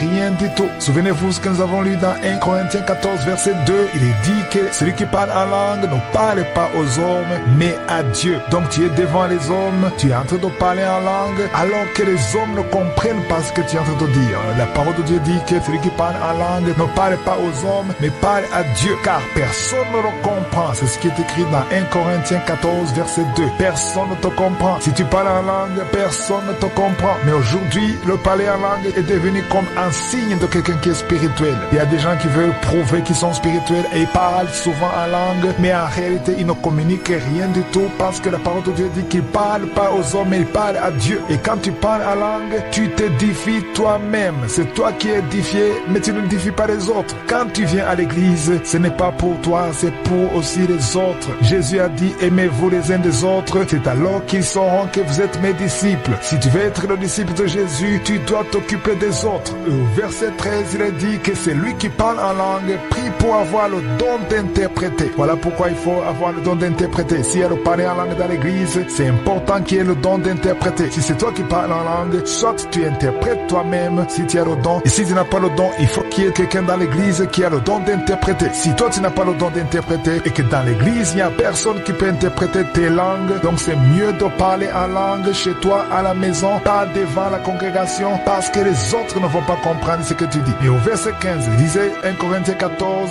verset 15, il est dit, que faire donc? C'est ça la question. Qu'est-ce qu'il faut faire? Je prierai par l'esprit, mais je prierai aussi par l'intelligence. Ici, il parle de deux choses. Il y a prier par l'esprit, c'est-à-dire quand tu pries en langue, il y a prier aussi avec l'intelligence, c'est-à-dire que tu pries avec les paroles que tu comprends toi-même, ou les autres peuvent comprendre. Il dit aussi, je chanterai par l'esprit, mais je chanterai aussi avec l'intelligence. Il y a moyen de chanter par l'esprit, c'est-à-dire quand tu chantes en parlant en langue. Il y a ceux qui peuvent chanter en parlant en langue et d'autres qui chantent avec l'intelligence. C'est-à-dire que quand tu chantes en parlant en langue, personne ne va comprendre ta chanson et personne ne va suivre ta chanson. Mais quand tu chantes avec intelligence, c'est-à-dire que même si on ne connaît pas la chanson, on peut être édifié par les paroles qui sortent de ta bouche. Donc il faut comprendre que ce qui est important ici, c'est d'édifier les autres. Au verset 16, il est dit, autrement, si tu rends grâce par l'esprit, c'est-à-dire quand tu rends grâce en parlant en langue, comment celui qui est dans les rangs de l'homme du peuple répondra-t-il Amen? Comment est-ce que quelqu'un qui est dans l'église peut dire Amen à ce que tu dis? Il ne peut pas dire Amen à ton action de grâce, puisqu'il ne sait pas ce que tu dis. Tu parles en langue, tu pries en langue, tu confesses des paroles en langue, personne ne peut dire Amen. Parce que quand tu dis Amen, ça veut dire ainsi soit-il. Si tu appuies ce que quelqu'un dit, mais tu ne peux pas appuyer ce que tu ne sais pas. Donc quand tu pries en langue, c'est très important de comprendre que prier en langue, ça doit être entre toi et Dieu. Voilà pourquoi vous ne me verrez pas sur la scène avec un micro en train de prier en langue. Je ne fais jamais ça. Je ne fais jamais ça à tel point que certains même m'ont demandé est-ce que toi tu pries en langue? Quand je prie en langue, je suis seul dans la prière. Je ne prie pas en langue avec un micro devant tout le monde parce que quand je prie en langue, je sais qu'ils ne vont pas comprendre ce que je dis et je sais que je n'ai pas le don d'interpréter. Si j'avais le don d'interpréter, je prierais en langue et j'interpréterais ce que je dis. Parce qu'au verset 17, il est dit, tu rends, il est vrai, d'excellentes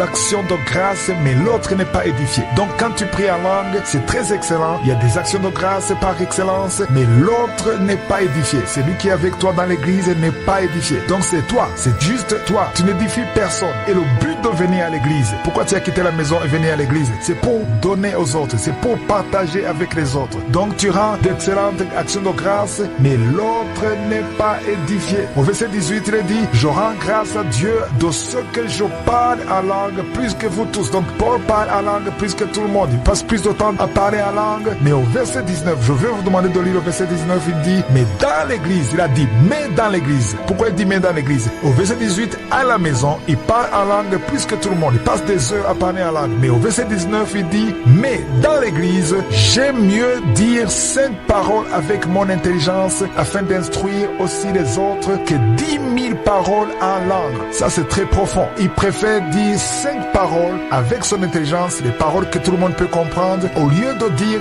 10 000 paroles en langue que personne ne va comprendre. Donc, à la maison, il prie en langue à l'aise. Mais à l'église, il préfère parler la langue que les autres peuvent comprendre pour édifier les autres. Et je vous demande de ne juger personne. Ne jugez personne. On n'est pas ici pour juger, mais on est ici pour comprendre la parole de Dieu. Ici, j'insiste pour que vous compreniez que quand tu es dans l'église, tout ce que tu fais doit être pour l'édification commune. Ça doit être pour édifier les autres. Ne fais pas des choses pour toi seul dans l'église. Sinon, tu resterais à la maison. Pourquoi est-ce que tu es venu à l'église? Aujourd'hui, il y a des chrétiens qui restent à la maison, qui regardent sur YouTube. Et ça aussi, ce n'est pas une bonne chose quand il y a une église dans ton quartier. Peut-être tu peux le faire si tu es dans un pays qui n'accepte pas la chrétienté, où on persécute les chrétiens, où tu n'as pas d'église dans le quartier. Je peux comprendre. Mais si tu es là où il y a des églises, c'est très important d'être avec les chrétiens, avec le corps de Christ. C'est très important parce que Jésus a dit, aimez-vous les uns les autres afin qu'ils sachent que vous m'appartenez. Comment est-ce que tu peux aimer quelqu'un sur YouTube que tu ne connais pas? Le Zoom, c'est bien, mais c'est important d'être présent physiquement si c'est possible. Et maintenant, allons au verset 19. Le verset 19 dit, mais dans l'église, c'est Paul qui dit, mais dans l'église, j'aime mieux dire 5 paroles avec mon intelligence afin d'instruire aussi les autres que 10 000 paroles en langue. C'est-à-dire que tout ce que tu diras avec ton intelligence, c'est très important parce que les autres vont comprendre. Sinon, les autres ne vont rien. Tu peux être par exemple au Burundi et tu parles en Kirundi, tout le monde comprend le Kirundi.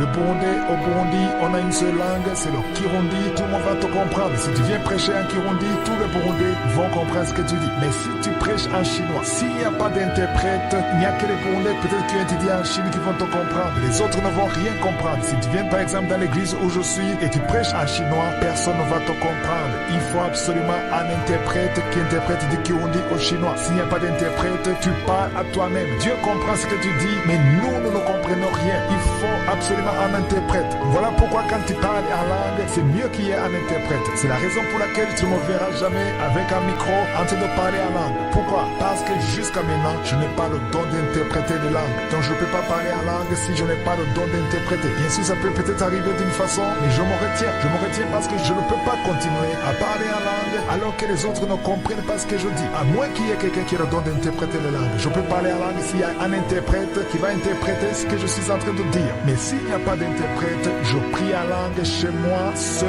devant le peuple de Dieu. Et aujourd'hui, il y a des chrétiens qui ont pris le parler en langue comme un signe de spiritualité. Tu veux parler en langue pour impressionner les autres. Mais je vais vous dire une chose. Le parler en langue ne figure pas sur la liste des fruits du Saint-Esprit. Le parler en langue, c'est juste un signe. Un signe que quelqu'un a été rempli du Saint-Esprit, mais ce n'est pas le fruit du Saint-Esprit. La liste des fruits du Saint-Esprit se trouve dans Galates 5, verset 22. Il y a l'amour, il y a la joie, la paix, la patience, la bonté, la bénignité, la fidélité, la douceur, la tempérance. Le parler en langue ne figure pas sur la liste, mais le parler en langue, c'est l'un des signes qui accompagneront ceux qui ont cru. Donc le parler en langue, ce n'est pas le signe de la spiritualité, ce n'est pas le signe que tu as les fruits du Saint-Esprit, parce que ça ne figure pas sur les fruits du Saint-Esprit. Le parler en langue, c'est pour ton édification. Et comme je vous l'ai dit hier, tout ce que je vous dis, ce n'est pas pour que vous jugez les autres. Peut-être que tu es dans une église où ton pasteur parle en langue souvent dans l'église, à haute voix sur le micro.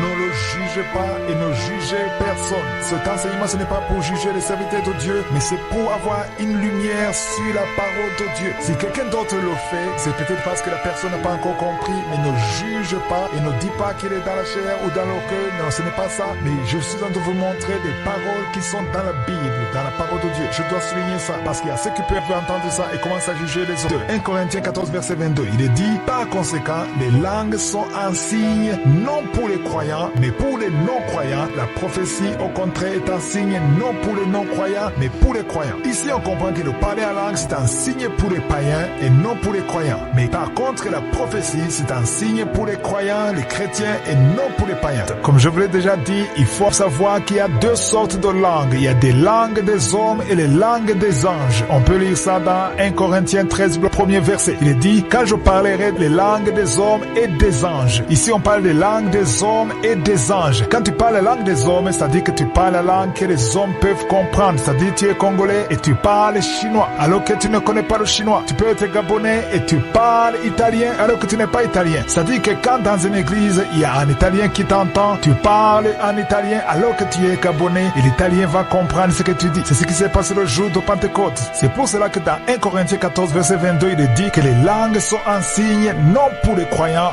mais pour les non-croyants. C'est-à-dire quand tu parles en langue, ici on dit que c'est un signe pour les non-croyants, c'est-à-dire les païens et non les chrétiens. Mais la prophétie au contraire est un signe non pour les non-croyants ou les païens, mais c'est pour les croyants. Alors, qu'est-ce que cela veut dire? Cela est vrai quand tu parles la langue des hommes, non pas la langue des anges. Quand tu parles la langue des hommes et qu'il y a des hommes qui comprennent cette langue, c'est un signe pour eux parce qu'ils seront étonnés et ils vont comprendre que c'est Dieu qui parle à travers toi parce qu'ils savent que tu ne connais pas cette langue. C'est ce qui s'est passé au jour de Pentecôte. Dans Actes chapitre 2, verset 8 à 12, ils ont commencé à parler des langues qu'ils ne comprenaient pas. Par exemple, ils parlaient arabe alors qu'ils étaient juifs. Ils parlaient d'autres langues et les étrangers qui étaient là comprenaient ce qu'ils disaient. Et au verset 12, il est dit, ils étaient tous dans l'étonnement et ne sachant que penser, ils se disaient les uns les autres, que veut dire ceci? Ils ne comprenaient pas. Ça les dépassait. Comment est-ce que les juifs peuvent parler crétois, peuvent parler arabe alors que ce n'est pas leur langue? Donc c'est pour cela qu'on dit que le parler en langue, c'est un signe pour les non-croyants et non pour les croyants. Mais la prophétie est un signe pour les croyants. C'est écrit dans 1 Corinthiens 14, verset 22. Alors, il arrive dans certaines églises, dans certaines doctrines, que toute l'église parle en langue. Alors, maintenant, je connais certaines églises où tout le monde parle en langue. Il y a certaines églises où tout le monde parle en langue. Je connais certaines églises, certaines doctrines où tout le monde parle en langue dans l'église. Et ici, au verset 23, il est dit que si donc dans une assemblée de l'église entière, tous parlent en langue,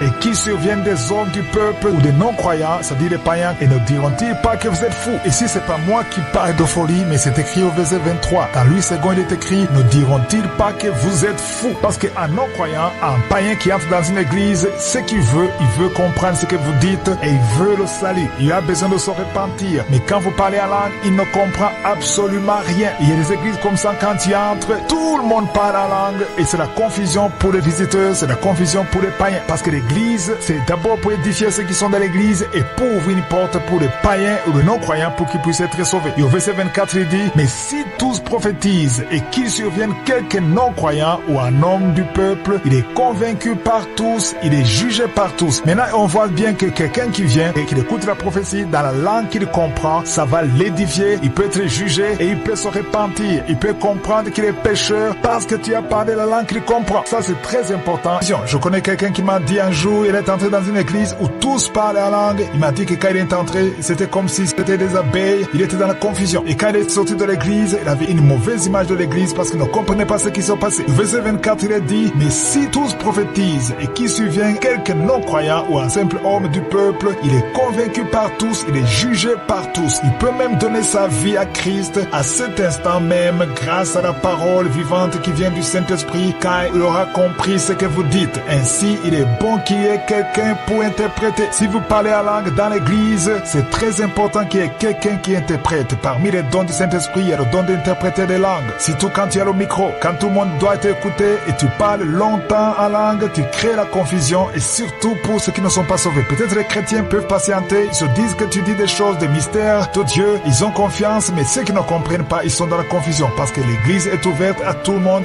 même les païens. Nous allons maintenant lire dans 1 Corinthiens 14, verset 27. Au verset 27, il est dit, en est-il qui parle en langue, que 2 ou 3 au plus parlent, chacun à son tour et que quelqu'un interprète. La question ici est très importante. Il est dit, en est-il qui parle en langue? Ça veut dire que ce n'est pas tout le monde qui doit parler en langue. Il y a beaucoup de chrétiens qui croient que quand tu es rempli du Saint-Esprit, tu dois forcément parler en langue. Tu ne dois pas forcément parler en langue parce que le parler en langue, c'est un des dons et c'est aussi un des signes que quelqu'un est rempli du Saint-Esprit. Tu peux être rempli du Saint-Esprit sans parler en langue. Je connais beaucoup de gens qui sont remplis du Saint-Esprit et qui ne parlent pas encore en langue. Et moi aussi, j'ai passé plus de 10 ans rempli du Saint-Esprit et que je ne parlais pas en langue. Donc, s'il y a quelqu'un qui parle en langue, que 2 ou 3 au plus parlent, chacun à son tour. Au verset 28, il dit, s'il n'y a point d'interprète, qu'on se taise dans l'église et qu'on parle à soi-même. Ça, c'est très important. Si tu as envie de parler en langue et que tu sais que dans l'église, il n'y a aucun interprète, et si tu parles en langue, personne ne va te comprendre, la parole de Dieu te conseille de te taire et de parler à toi-même. C'est-à-dire à basse voix, que personne n'entende pas ce que tu dis. Si tu veux parler à haute voix, va à la maison et parle en langue seul et tu vas te édifier seul. Mais tu ne vas pas édifier les autres s'ils ne comprennent pas ce que tu dis. Au verset 29, il dit, pour ce qui est des prophètes, que 2 ou 3 parlent et que les autres jugent. Au verset 30, il est dit, si un autre qui est assis a une révélation, que le premier se taise. On voit bien qu'il y a de l'ordre. On est en train de parler de l'ordre parce que même aujourd'hui dans l'église, tu vas trouver qu'il y a le désordre parce que tout le monde veut parler en même temps. Quelqu'un dit, c'est le Saint-Esprit qui me pousse et tu vas parler et l'autre parle. 3 ou 4 personnes parlent au nom du Saint-Esprit et c'est pas possible parce que la personne qui t'inspire à parler et l'autre qui est inspiré, tous les 3 ou 4, vous dites que c'est le Saint-Esprit. Et le Saint-Esprit ne peut pas créer le désordre dans l'église. C'est pour cela qu'on dit qu'il faut qu'il y ait un à un. Si un parle, que les autres attendent en silence. C'est pour ça qu'au verset 30, on dit, et si un autre qui est assis a une révélation, tu as une révélation du Saint-Esprit, que le premier se taise. C'est toi qui parlais, quelqu'un d'autre veut parler, il faut que tu te taises. Mais aujourd'hui, on voit dans l'église, quand tout le monde, 2 personnes parlent en même temps, parfois même ils se contredisent. Ça, ce n'est pas le Saint-Esprit, parce que c'est le même esprit qui agit dans tous ceux qui sont en train de prophétiser, s'ils prophétisent dans le nom de Jésus, dans la vérité. Au verset 31, il est dit, car vous pouvez tous prophétiser successivement, afin que tous soient instruits et que tous soient exhortés. On voit maintenant qu'on insiste sur l'exhortation de tout le monde et l'instruction de tout le monde. Le but de la prophétie, c'est pour instruire, c'est pour exhorter. Ce n'est pas pour terroriser ou manipuler les gens, mais c'est pour instruire et pour exhorter. C'est l'ordre. Ici, on insiste sur l'ordre. Au verset 33, on dit, les esprits des prophètes sont soumis aux prophètes. Je répète, les esprits des prophètes sont soumis aux prophètes. Ça veut dire que si quelqu'un prophétise en désordre et que tu lui dis qu'il faut qu'il y ait de l'ordre, souvent on te dit, ce n'est pas moi qui contrôle, c'est le Saint-Esprit qui me contrôle. Mais ça, c'est un mensonge. Ce n'est pas le Saint-Esprit parce que le Saint-Esprit est un esprit d'ordre. Il ne faut pas dire que c'est le Saint-Esprit parce que le verset 33 dit, car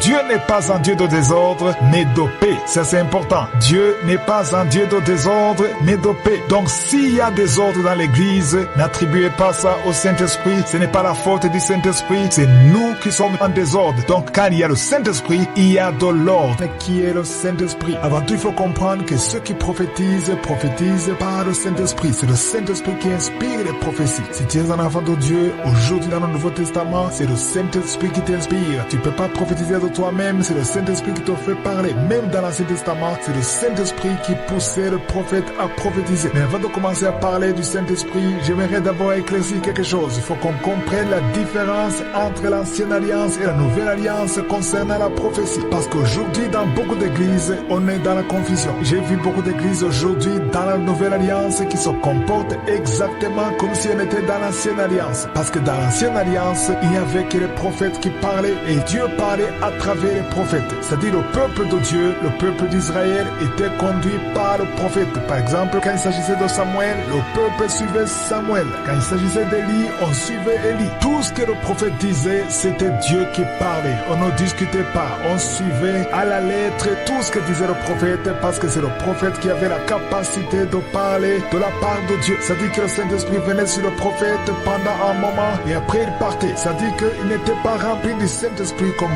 nous aujourd'hui dans la Nouvelle Alliance. Donc dans l'Ancienne Alliance, le peuple de Dieu était conduit par le prophète. Si le prophète Ésaïe disait quelque chose, tout le monde suivait parce qu'on n'avait pas la capacité de discerner. Mais aujourd'hui dans la Nouvelle Alliance, la parole de Dieu nous dit de ne pas tout avaler, mais d'examiner toutes les prophéties et de sélectionner ce qui est bon. C'est-à-dire, on nous demande aujourd'hui de retenir ce qui est bon et ce qui n'est pas bon, on laisse tomber et on continue le chemin. C'est très différent. Donc, dans l'Ancienne Alliance, ils étaient conduits par les prophètes, mais aujourd'hui, dans la Nouvelle Alliance, la parole de Dieu nous dit dans Romains 8,14 que les enfants de Dieu sont conduits par le Saint-Esprit. Donc, il y a la différence. L'Ancienne Alliance, ils sont conduits par le prophète, mais dans la Nouvelle Alliance, nous sommes conduits par le Saint-Esprit. Mais le problème est qu'aujourd'hui, dans certaines églises, le prophète a remplacé le Saint-Esprit. Ils se comportent comme s'ils étaient encore dans l'Ancienne Alliance. Ça veut dire que quand le prophète dit quelque chose, tout le monde dit Amen sans discerner. Mais aujourd'hui, nous sommes appelés à discerner, à sélectionner, à examiner et surtout à retenir ce qui est bon. Mais aujourd'hui, on voit beaucoup d'aventuriers dans l'église de Dieu. Il y a beaucoup de faux prophètes qui viennent dire des choses. Non seulement les choses n'arrivent pas, mais souvent les choses sont contraires à la parole de Dieu. N'écoutez pas quelqu'un qui te dit quelque chose qui est contraire à la parole de Dieu. Il y a beaucoup d'abus dans l'église aujourd'hui. Il y a des faux prophètes qui viennent profiter de la naïveté ou de l'ignorance des enfants de Dieu. Et j'ai vu des chrétiens qui donnent leur voiture. Tu donnes ta voiture parce que le prophète a dit que c'est Dieu. J'ai vu des filles qui ont été épousées par des faux prophètes parce que le faux prophète te dit que c'est Dieu qui lui a dit que tu es sa femme et tu suis comme ça. Mais j'aimerais vous dire une chose. Toi qui es dans la Nouvelle Alliance, toi qui as le Saint-Esprit, si le prophète te dit quelque chose, prie d'abord. Normalement dans la Nouvelle Alliance, le prophète vient confirmer ce que Dieu t'a déjà dit parce qu'il a le même Saint-Esprit que toi. Nous ne sommes pas conduits par le prophète, mais nous sommes conduits par le Saint-Esprit. C'est-à-dire le prophète va te parler, toi qui as le Saint-Esprit, prie d'abord, écoute ce que le Saint-Esprit te dit, parce que si le prophète vient de Dieu, il va confirmer la voix dans ton cœur. Si nous lisons dans 1 Corinthiens 14, verset 3, on dit que la prophétie est faite pour édifier, exhorter et consoler. Mais aujourd'hui, nous entendons des prophéties qui terrorisent, qui font peur, et quand tu écoutes ces prophéties, tu n'as même plus envie de prier, parce que ça ne fait qu'engendrer la peur en toi. La prophétie devait aussi te pousser à te repentir, mais ce n'est pas le cas aujourd'hui dans beaucoup de prophéties. Pourquoi est-ce qu'il y a la prophétie? Quand Dieu donne la prophétie, on voit qu'il y a trois objectifs. C'est dans 1 Corinthiens 14, verset 3, où c'est clair. Il est dit que la prophétie parle aux hommes pour les édifier, les exhorter et les consoler. Trois choses: édification, exhortation et consolation. Mais aujourd'hui, on voit d'autres choses. On voit qu'il y a des prophéties qui sont là pour terroriser les enfants de Dieu. Il y a certains prophètes, quand tu les écoutes, tu n'as même plus envie de prier, et surtout quand ils te disent qu'il y a des malheurs qui doivent forcément arriver. J'aimerais que nous comprenions que parfois Dieu nous montre des mauvaises choses pour nous avertir afin de prier, parce que Dieu peut révéler les plans de Satan. Quand tu vois des choses horribles, ça ne veut pas dire que c'est le plan de Dieu, ça c'est le plan de Satan, parce que Dieu a de bons projets pour toi. Il y a des mauvaises choses que Dieu peut te montrer comme avertissement pour que tu pries. Il faut vous rappeler que le diable est là pour détruire, pour voler, pour égorger. C'est ça sa mission. Mais la parole de Dieu nous dit que le Fils de l'homme apparu pour détruire les œuvres du diable. Quand tu vois des mauvaises choses, ne dis pas que ça doit arriver. Ça veut dire que Dieu te montre qu'il faut faire quelque chose. Il faut prier. Il y a beaucoup de choses dans la Bible, même dans l'Ancien Testament, quand le peuple de Dieu a prié, prié, il y a des plans qui ne se sont pas réalisés grâce à la prière. Donc il faut comprendre qu'il y a des prophéties qui sont là pour manipuler les enfants de Dieu. Normalement, le ministère de prophétie devait fonctionner dans l'église. Mais aujourd'hui, il y a beaucoup de prophètes indépendants qui ne sont même pas dans l'église. C'est vrai, ils ont des églises, mais ils exercent le don de prophétie en dehors de l'église. C'est-à-dire que l'église n'a aucun contrôle, aucun suivi. Ils sont indépendants. Et la plupart de ceux qui font ça, ils sont manipulateurs. Ils manipulent les enfants de Dieu et ils sont matérialistes. C'est-à-dire que pour qu'ils te prophétisent, tu dois lui donner de l'argent. Certains demandent de l'argent avant la prophétie, d'autres demandent de l'argent après la prophétie. C'est-à-dire que quand il a prophétisé quelque chose sur ta vie et que la chose arrive,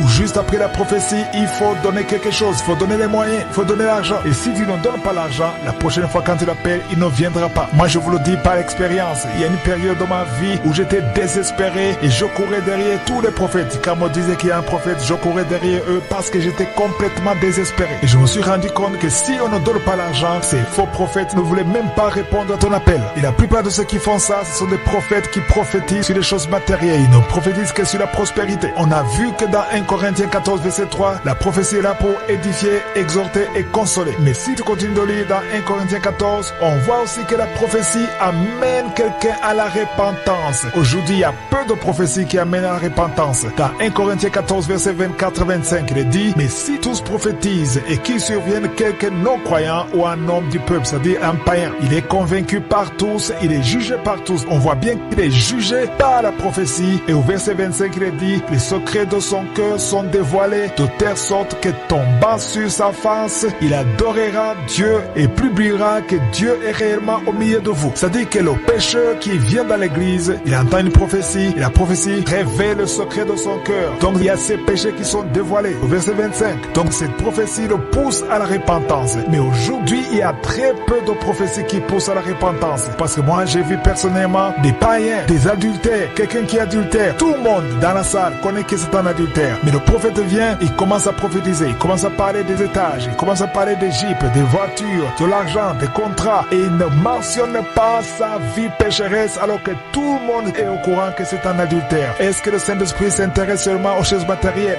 Non. C'est la personne qui est corrompue, qui veut juste que tu entendes de bonnes choses pour que tu lui donnes plus d'argent. Parce que si c'est le Saint-Esprit, il verrait que tu es un adultère. Il verrait le péché et le Saint-Esprit parle du péché. Parce qu'on voit bien dans 1 Corinthiens 14, verset 25, que le Saint-Esprit révèle les secrets du cœur et qui sont dévoilés de telle sorte que tombant sur ta face, tu adoreras Dieu et tu publieras que Dieu est réellement au milieu de son peuple. Donc, non seulement la prophétie édifie, exhorte et console, mais aussi la prophétie amène quelqu'un à la repentance. C'est là où tu sauras que c'est un vrai prophète. Le vrai prophète ne veut pas te plaire, ne veut pas faire ce que toi tu veux qu'il fasse. Il parle de la part du Saint-Esprit et le Saint-Esprit est saint. Quand il y a le péché, quand il y a des choses qui ne marchent pas, il te parlera que les choses ne marchent pas. Mais le prophète qui te dit toujours que tu es juste, que tu es parfait, que tu vas voyager, que tu vas voir les visas, que tu vas voir les contrats, très souvent c'est un faux prophète. Je ne dis pas que le Saint-Esprit ne parle pas de bonnes choses. Oui, c'est bien d'entendre de bonnes choses parce que Dieu a de bons projets. Dieu peut te donner un visa, Dieu peut te donner une promotion, Dieu peut te donner un enfant. Mais le Saint-Esprit ne parle pas que de ça. Le Saint-Esprit aussi corrige,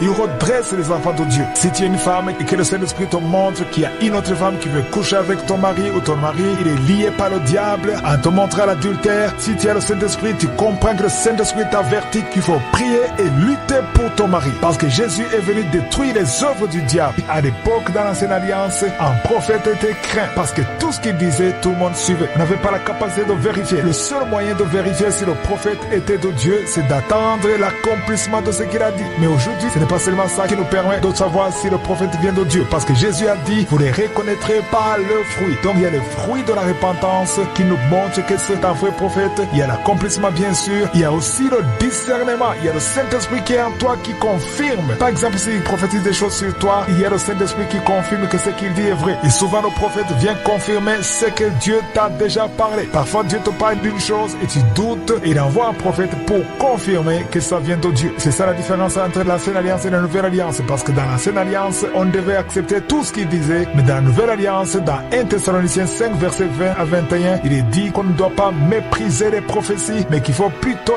examiner toutes choses. Aujourd'hui, on peut examiner. On examine par rapport à la parole de Dieu et on examine aussi par le moyen du Saint-Esprit qui est déjà en nous. Donc la parole de Dieu nous dit qu'il faut retenir ce qui est bon et mettre de côté ce qui n'est pas bon. Donc il faut sélectionner. Aujourd'hui, on est sélectif. Et si vous lisez tous les chapitres du livre des Actes des Apôtres, que moi j'appelle personnellement les actes du Saint-Esprit, on nous parle rarement des prophètes. On nous parle surtout du Saint-Esprit. Oui, il est vrai qu'on parle de certains prophètes, mais souvent on parle des prophètes. On ne cite pas les noms des prophètes. Le seul nom que j'ai vu, c'est le nom d'Agabus. Agabus, c'est le prophète qui est cité, mais après ça, on dit des prophètes. Il y avait des prophètes, mais on ne dit pas quel est le prophète. Par exemple, dans Acte 11, verset 27, il est dit, en ce temps-là, des prophètes descendirent de Jérusalem à Antioche. Ici, on dit des prophètes descendirent. Il est dit des prophètes, on n'a pas mentionné les noms. Mais au verset 28, on parle d'un certain Agabus. Pourquoi est-ce qu'on ne parlait pas beaucoup de prophètes comme dans l'Ancien Testament? Parce que dans la Nouvelle Alliance, c'est l'œuvre du Saint-Esprit. Même les prophètes qui étaient là, ils étaient utilisés par le Saint-Esprit. C'est-à-dire que toute la gloire revenait au Saint-Esprit. Toutes les œuvres des Actes des Apôtres étaient les œuvres du Saint-Esprit. Au verset 28, dans Acte 11, verset 28, on voit que Agabus a annoncé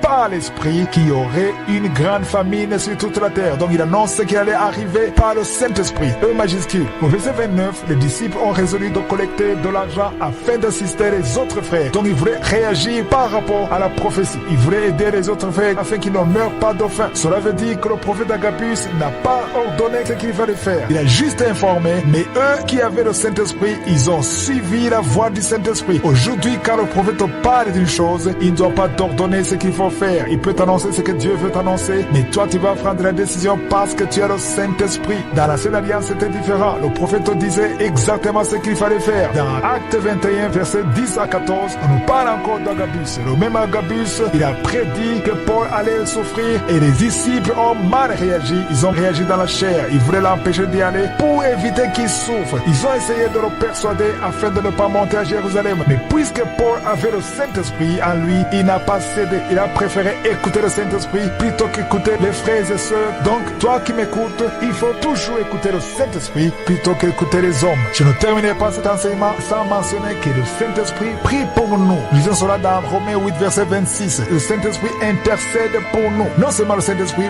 même Jésus-Christ intercède pour nous. Nous le voyons dans Hébreux 7, verset 25. C'est ici que termine cet enseignement et j'espère que tu as été béni. Partage-le à quelqu'un d'autre.